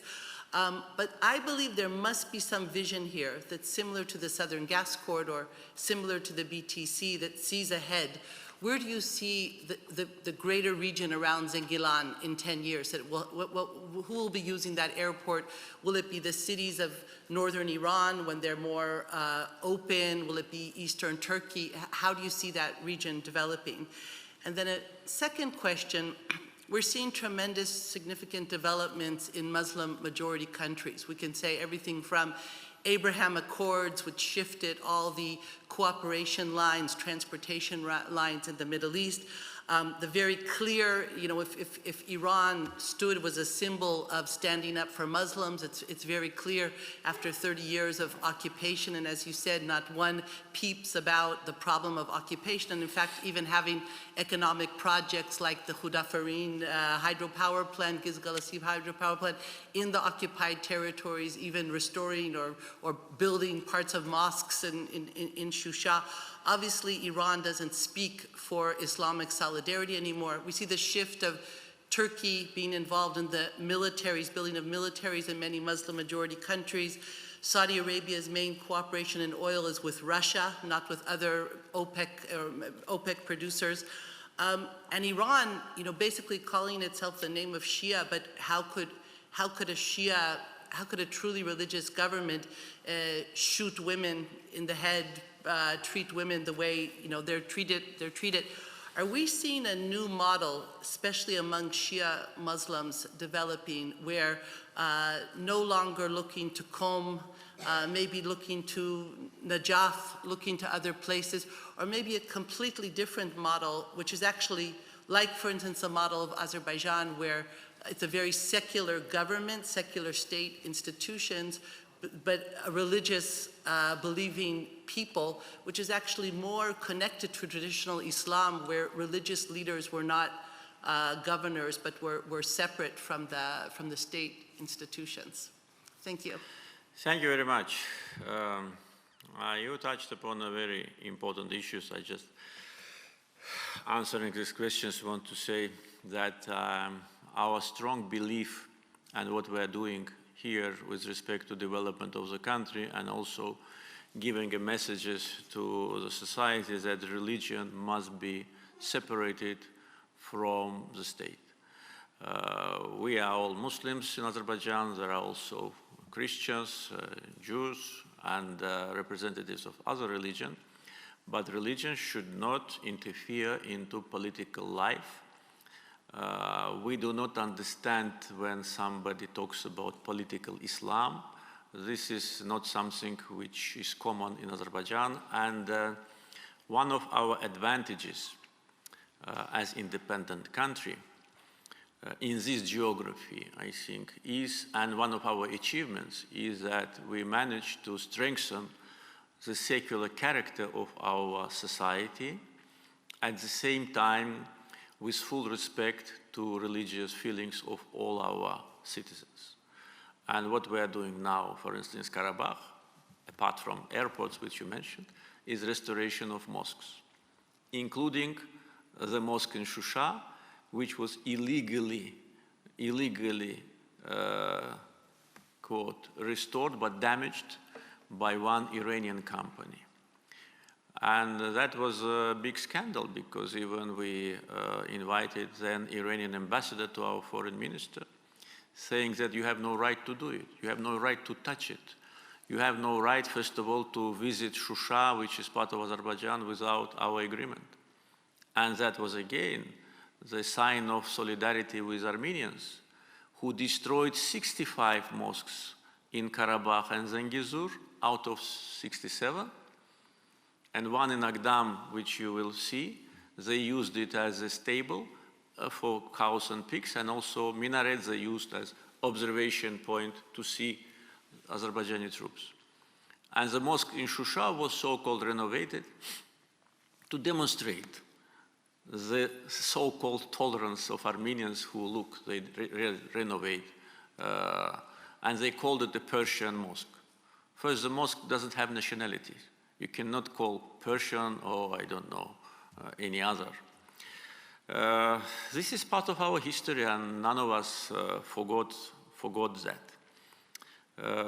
Therefore, as I said, separation and total, how to say, separation of religion from political life. This is our model, and this model proves to be successful. So we don't have in Azerbaijan all what you've described in your question. We have full unity among Muslims in Azerbaijan, regardless which part of Muslim religions they belong to, Shia or Sunni. We have unique experience of having a unity prayer in our mosque, where Shia and Sunni Muslim pray together. And how can we separate if all of them are Azerbaijanis? The same blood, the same ethnicity. And this is probably the last question which is asked in Azerbaijan. You know our country very well. And we are all Muslims, and there is no division between us. And those who want to divide the Muslim world, they do a big damage to all Muslims. Muslim world must be united. And what we are doing, we are contributing to that by our efforts, by our initiatives, by our statements, and our policy. Therefore, I think in today's world, the traditional alliances, they can grow bigger. And for instance, we already discussed the Turkish-Azerbaijani cooperation format. One of the advantages of Turkish-Azerbaijani cooperation format is that we create a synergy, and the countries which, for instance, Azerbaijan has better relations or Turkey have better relations, Turkey has better relations. I'm not yet used to that. These countries also create additional potential. You know that Azerbaijan played a role in normalization of relations between Turkey and Israel. We also played a role in normalization of relations between Turkey and some Arab countries. We consider this as part of our duty, because if we have these connections, we want our friends to be friends between themselves. And this really creates additional opportunity to strengthen security, stability, and to have more economic benefits. And I think now what we see is a configuration of political cooperation formats in the broader region of Eurasia, goes in positive direction. With respect to our reconstruction processes, of course, first of all, what we do for those people who will come to live there. And Zengilan Airport has importance because it will be easier to transport cargoes, and one day probably Zengilan Airport will have international flight connections. Why not? It's one of the most beautiful parts of Azerbaijan, a very beautiful nature and natural springs and rivers and trees. It's a piece of heaven. And we will create all the necessary infrastructure for that. At the same time, it is not far from Armenian border. Therefore, it is not a secret that this airport will also be important from point of view of security. And also taking into account the growing number of cargo going through Azerbaijan and the growing cargo fleet of Azerbaijan, I think it could be one of the destinations for our cargo fleet. Because of the location, it is closer to Europe, it is closer to South, and Zengilan in general will be an important transportation center which sits on the Zengezur transportation corridor. The railroad to Zengilan already is built, probably you've seen it. And next year it will come to the almost will come to Armenian border. Airport in Fizuli is now actively used, and many visitors, international visitors also use it. And airport in Lachin has, of course, special importance because it's not easy access to Lachin.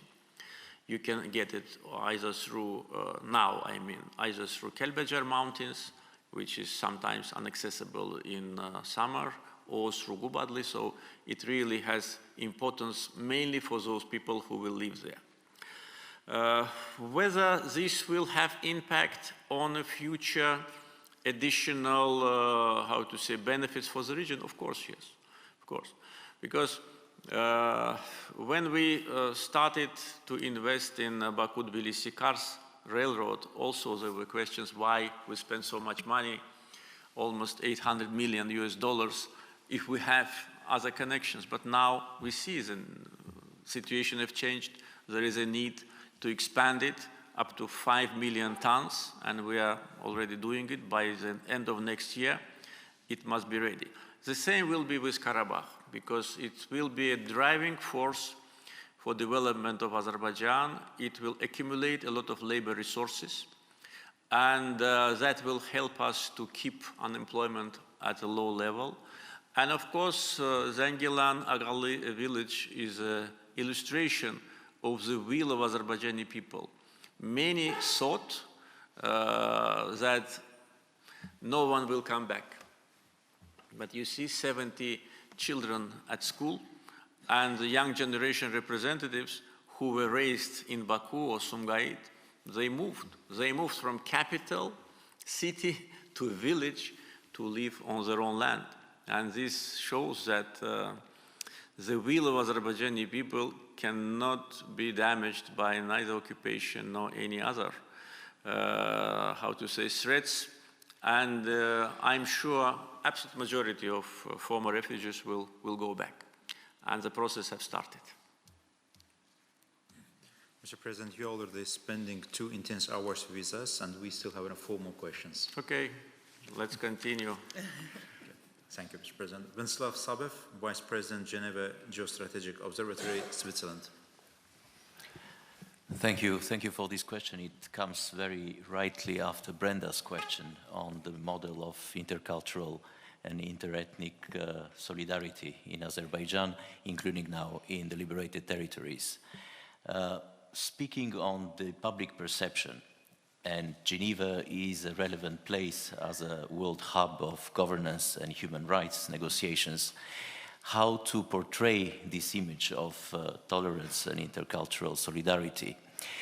If we have the opportunity to portray in the center of international Geneva one image, one object, one feature which symbolizes this solidarity in Karabakh, in relation to the open hand it has to the neighbors and to the world.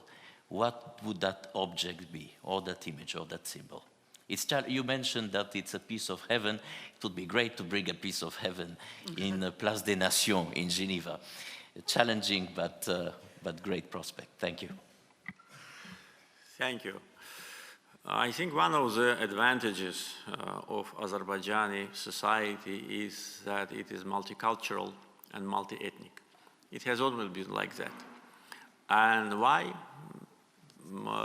Probably the main answer is because every person, regardless its religious or ethnic roots, feel comfortably here in Azerbaijan.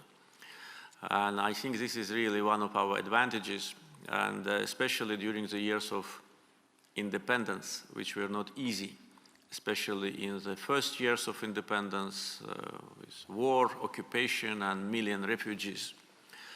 Our nation and our people, they preserved their character of which is common to our people. So this situation did not make us more angry or more aggressive, and this is very important.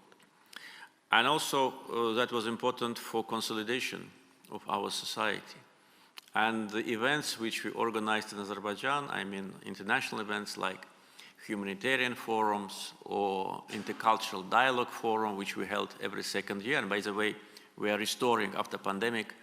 Next May, we'll have again international intercultural dialogue forum. I invite our guests, if you have time, to be present there, because it really demonstrates to the world the spirit of tolerance, intercultural dialogue, and mutual understanding. Also, in 2008, we initiated a process which then was called Baku process, when for the first time in the history we gathered together ministers of culture of member states of Council of Europe and member states of Islamic Cooperation Organization, more than 100 countries for the first time. And now United Nations strongly supports Baku process, so it's one of the most important platforms for intercultural dialogue.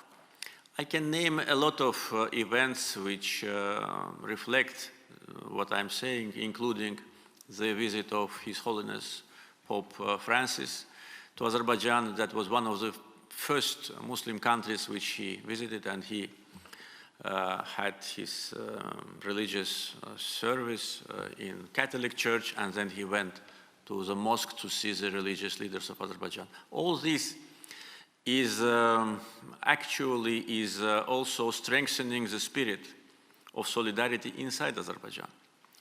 And during the Second Karabakh War, we had almost 3,000 martyrs, shaheeds, and among them representatives of all the ethnic groups which inhabit Azerbaijan. So it was a fight for land, for dignity, regardless who belongs to which ethnic group. We were united like one iron fist.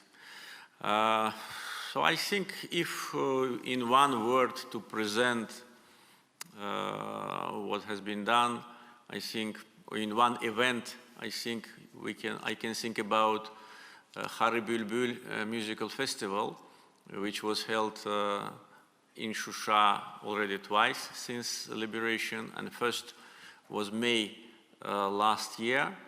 This was a traditional festival which we restored, and at that festival last year there was performers representing different ethnic groups of Azerbaijan.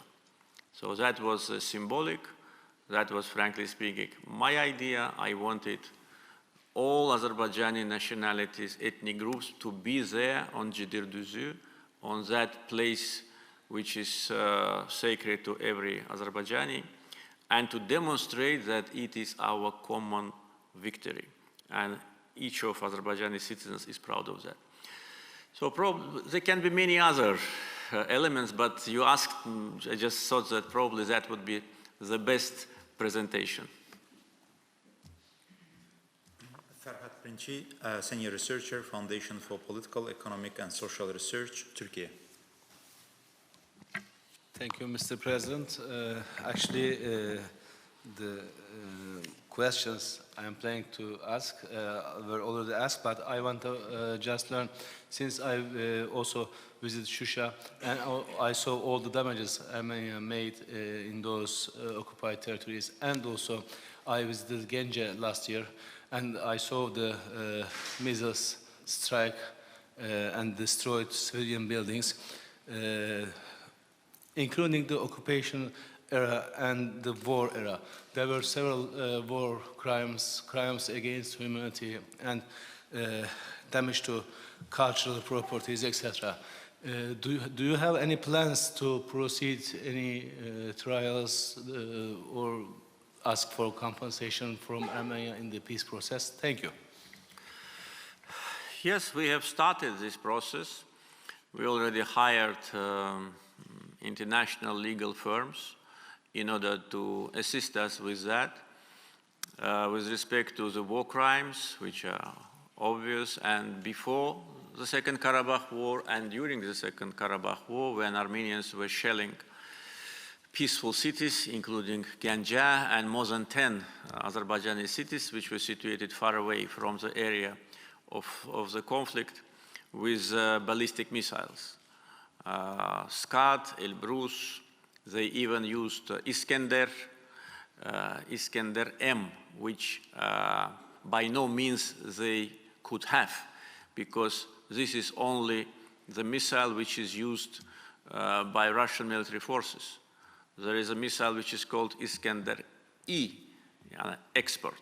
This is for export, but the missile we found in Shusha, which is now demonstrated in Trophy Park in Baku, is Iskander M. So there's a brutal violation of international law. It's a war crime. We started the legal procedures. There have been other illegal activity, like illegal settlements. This is also considered to be a war crime based on Geneva Conventions, because change of a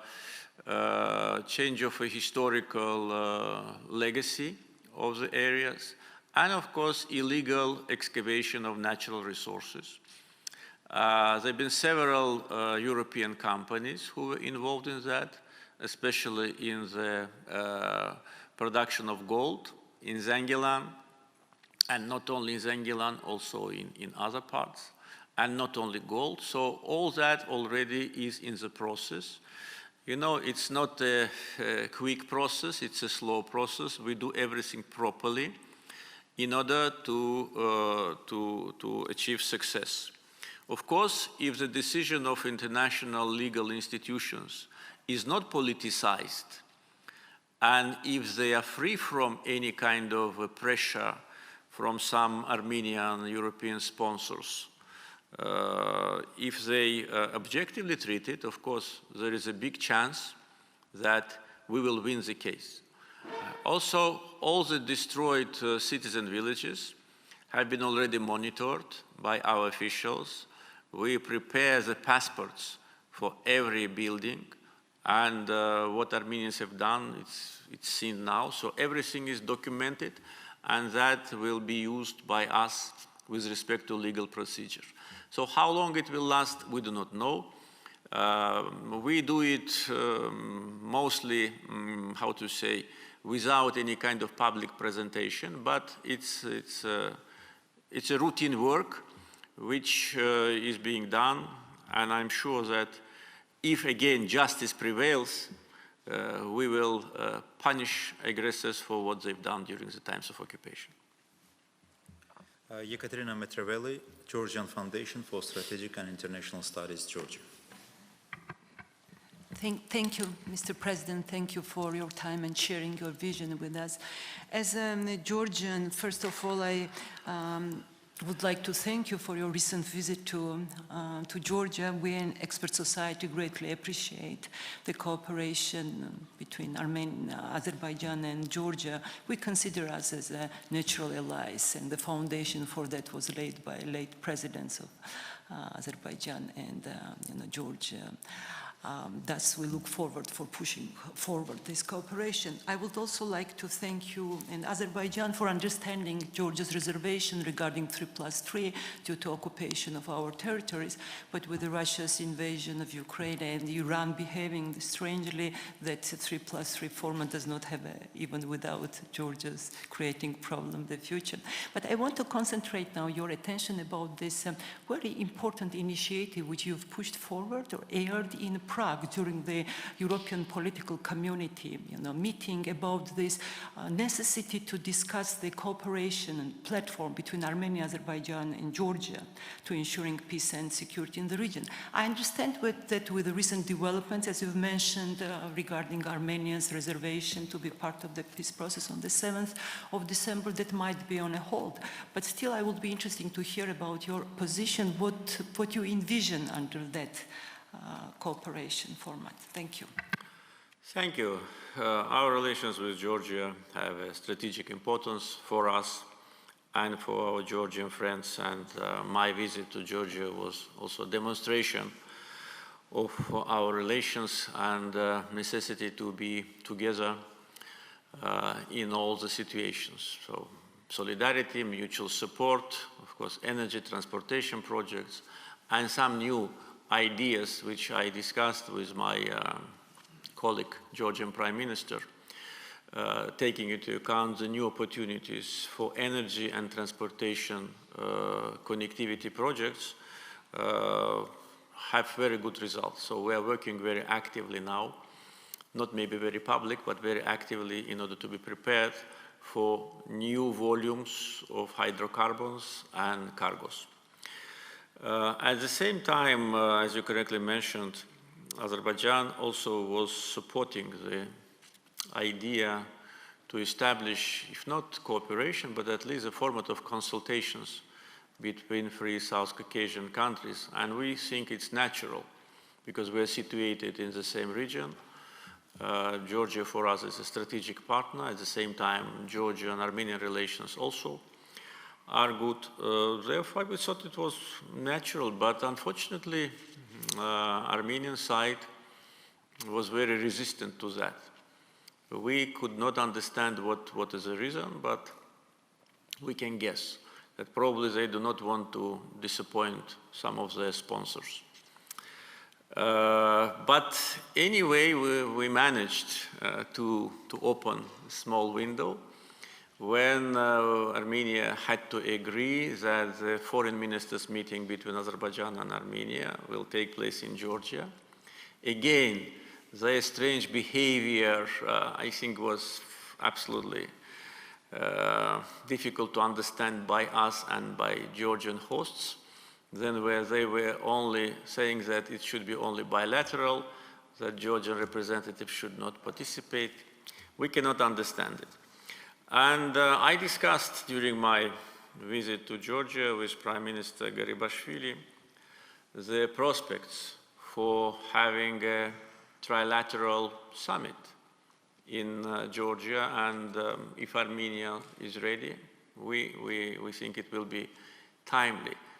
Because first, if they really want peace, that's the question, because without that, everything doesn't have any sense. If they really want peace, they should not avoid this format, because connectivity, transportation, energy security, trade, all that can be achieved.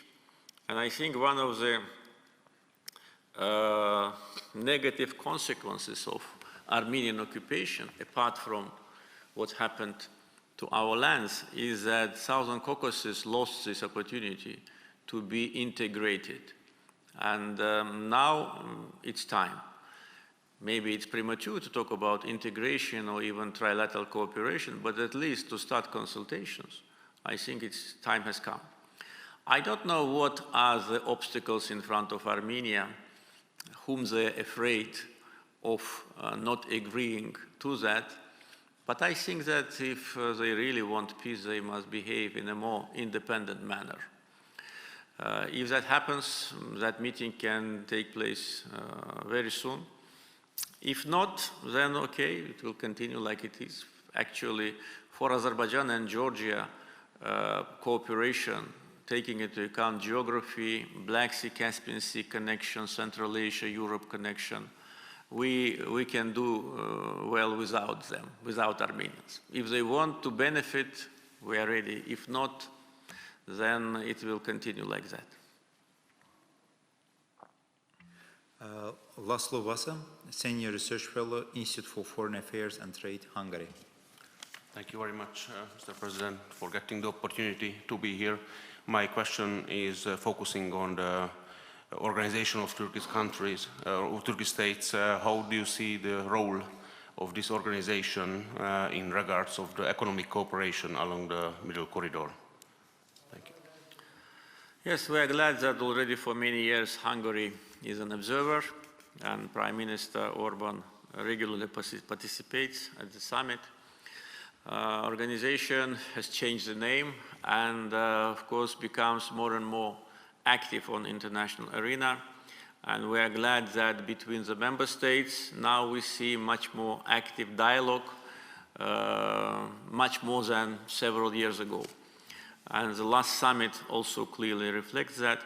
With respect to connectivity, I think this will be one of the main contributors. I mean, cooperation between Turkish states will be one of the main contributors to the Middle Corridor, because if you look at the geography, Uzbekistan, Turkmenistan, Kazakhstan, Kyrgyzstan, and through Caspian, Azerbaijan, and then Georgia, Turkey, this creates additional opportunities. And as we discussed earlier today, we already enjoy the growth of transit cargos.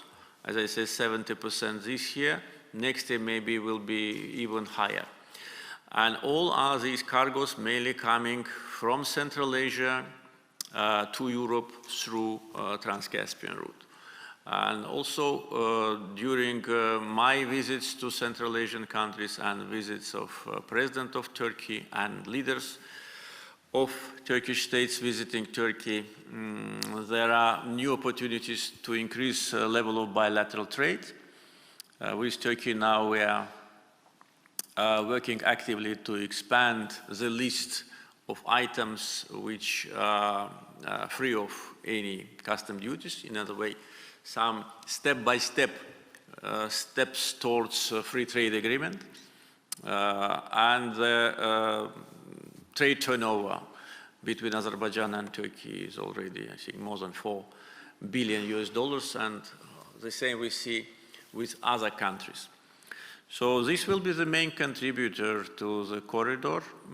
At the same time, it's important that other big players also consider this route as reliable, safe, and economically attractive. Therefore, we need, and we have stability, reliability, and we need to work broadly on tariff policy to unify the tariff policy, to coordinate activity of customs administration, so that companies which think where to send their cargoes will use this corridor not only to save time, but also to save money. And for that, we need unified tariff policy and customs administration to be predictable and fair. So potential is here, and we are moving in the right direction. Mr. President, our last question goes to Mr. Luca Miraglia, European House, Ambrazotti, Middle East and Central Asia, Italy. Thank you very much, Mr. President. Well, first of all, thank you very much for the kind invitation to this conference, and congratulations to ADA University for the excellent organization. At the beginning of September, you honored with your presence at our economic forum in Chernobyl. And that time, your intervention focused on bilateral cooperation. You cover education, because every country needs to develop capabilities, competencies to grow. And it's interesting and nice to sit in our university today. Then, of course, you cover bilateral cooperation on energy. And we did appreciate the effort Azerbaijan did to increase the gas supply in a very critical moment. Even though going forward, if it is very likely that we are going to be in a new geopolitical order, this is making Azerbaijan's role more and more important and more strategic. It's going to be, of course, about energy, and it's going to be about that middle corridor that is in the title of today's conference. And I would be personally glad to have a chance to enlarge this kind of conversation, even bringing it to Italy and trying to understand in a bilateral, maybe in a multilateral dimension, what we can do to speed it up, to help the development. And well, Italy and Azerbaijan are very important partners. We're now enjoying a new government. I mean, we got used to that. And we found our way of, continuity through discontinuity. But where do you see, which do you think are the main objective in the ongoing relation with Italy? And if I may, where do you see are the bottlenecks? Because the Trans-Adriatic pipeline was eventually done, but it wasn't easy. Thank you. Thank you. First of all, thank you for hospitality in Chernobyl. I really enjoyed my stay in this beautiful part of your country, beautiful part of the world, and also thank you for invitation to be able to address this distinguished audience. It was a good opportunity to talk about bilateral and also some issues related to our international agenda. And I considered it as another sign of close partnership relations between Italy and Azerbaijan. Italy is one of the 9 EU member states with which Azerbaijan have signed strategic partnership declarations. So we are strategic partners, and really we are increasing and broadening our bilateral agenda. During my last visit to Italy, which started from Rome, I participated in the newly built or renovated new building of Azerbaijani embassy and also cultural center. And then we had, and Rector Hafiz Pashayev and 5 leaders of Italian universities have exchanged documents on creation of Italian Azerbaijani University, which will be situated somewhere in this environment, and the construction have already started, as far as I know, and we have a budget for the next year.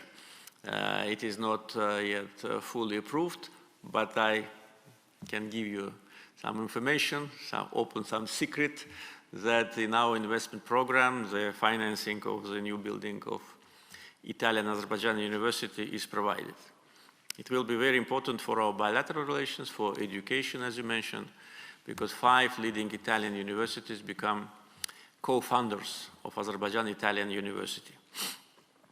Our foreign minister made a phone call to Foreign Minister of Italy, congratulating him on this occasion, and we're looking forward to establish close ties with members of government, and I think that we will continue our successful cooperation.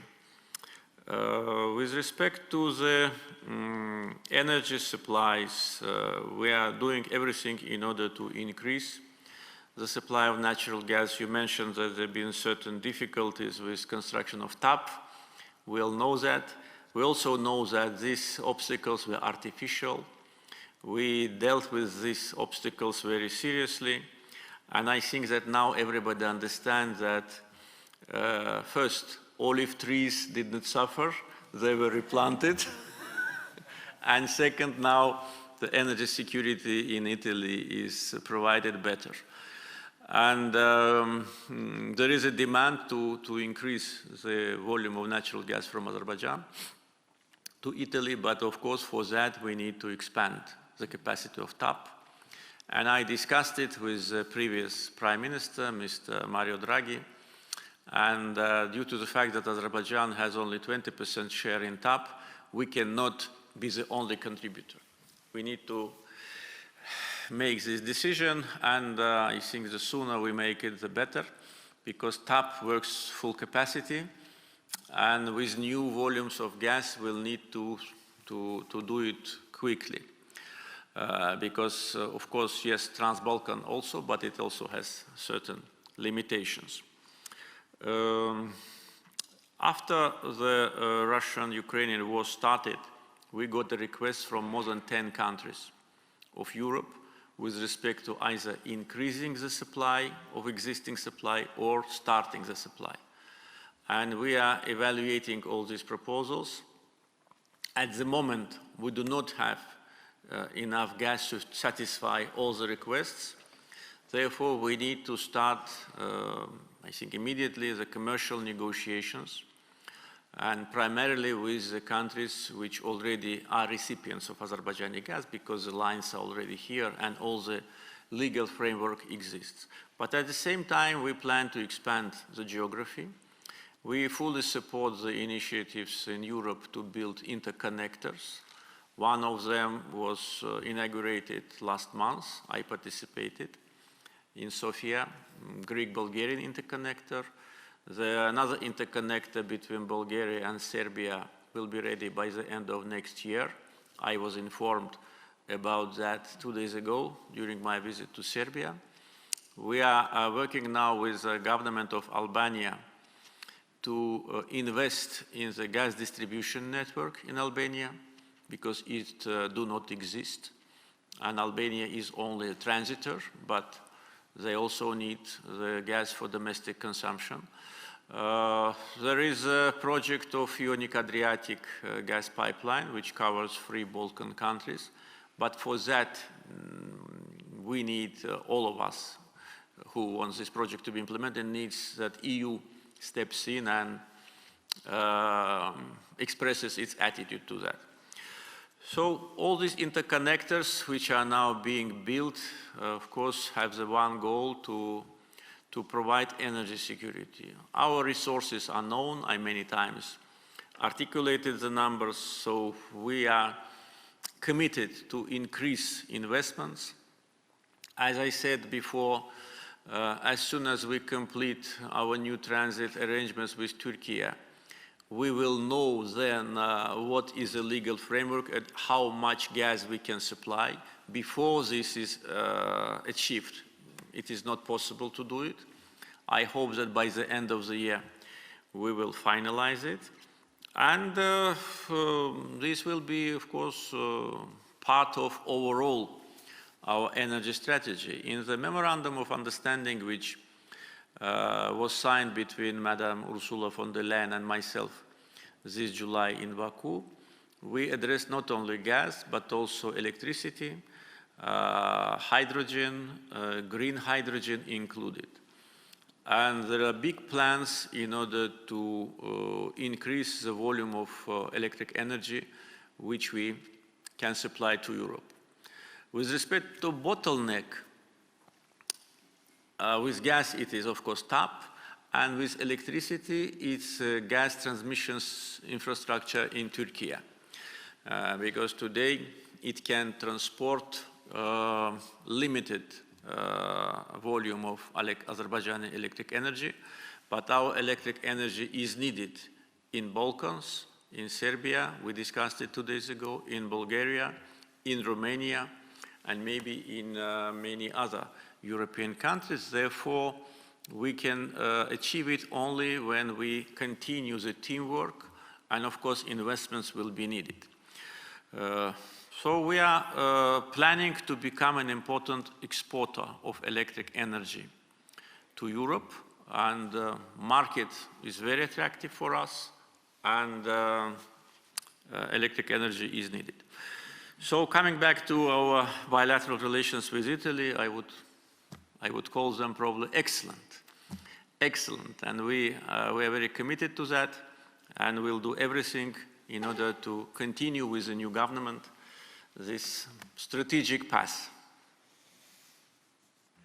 Mr. President, for our last question, and on behalf of our group, I would like to extend our utmost and profound appreciation for the time you have spent to us, and it was more than 2.5 hours. And Mr. President, you also in a very comprehensive and detailed manner addressed more than 16 questions, and thank you very much. Thank you. Thank you very much for your patience. Thank you for being with us, and wish you all the best. Mr. President, if you allow me, of course I thank you very much for being with us, and I remember your speech in Italy when everybody was expecting that you will say, at least in initial part of your speech, about energy, about so how pipeline will go, but you spoke about education.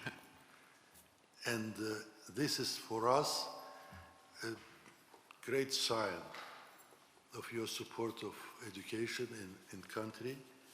And from very beginning of installation of this beautiful university, you, of course, was always provided us great support. And initial by my greeting speech here, remarks here, I wanted to start with thanking you for support of ADA University, but thanks to Italian representatives that he gave me this opportunity once again to remind you that in your official visit to Italy, among all other important issues, you raised this issue of creation of Italian-Azerbaijan University. Now, once again, thanks to Italian representative, with his question, now you have answer to my many questions that will you... With respect to the budget, everything will be okay. Thank you, Mr. President, for being with us. It's excellent. I want to thank you also, all the participants, for coming to ADA University, and I hope that we will meet another time very soon. Thank you. Thank you. Thank you once again.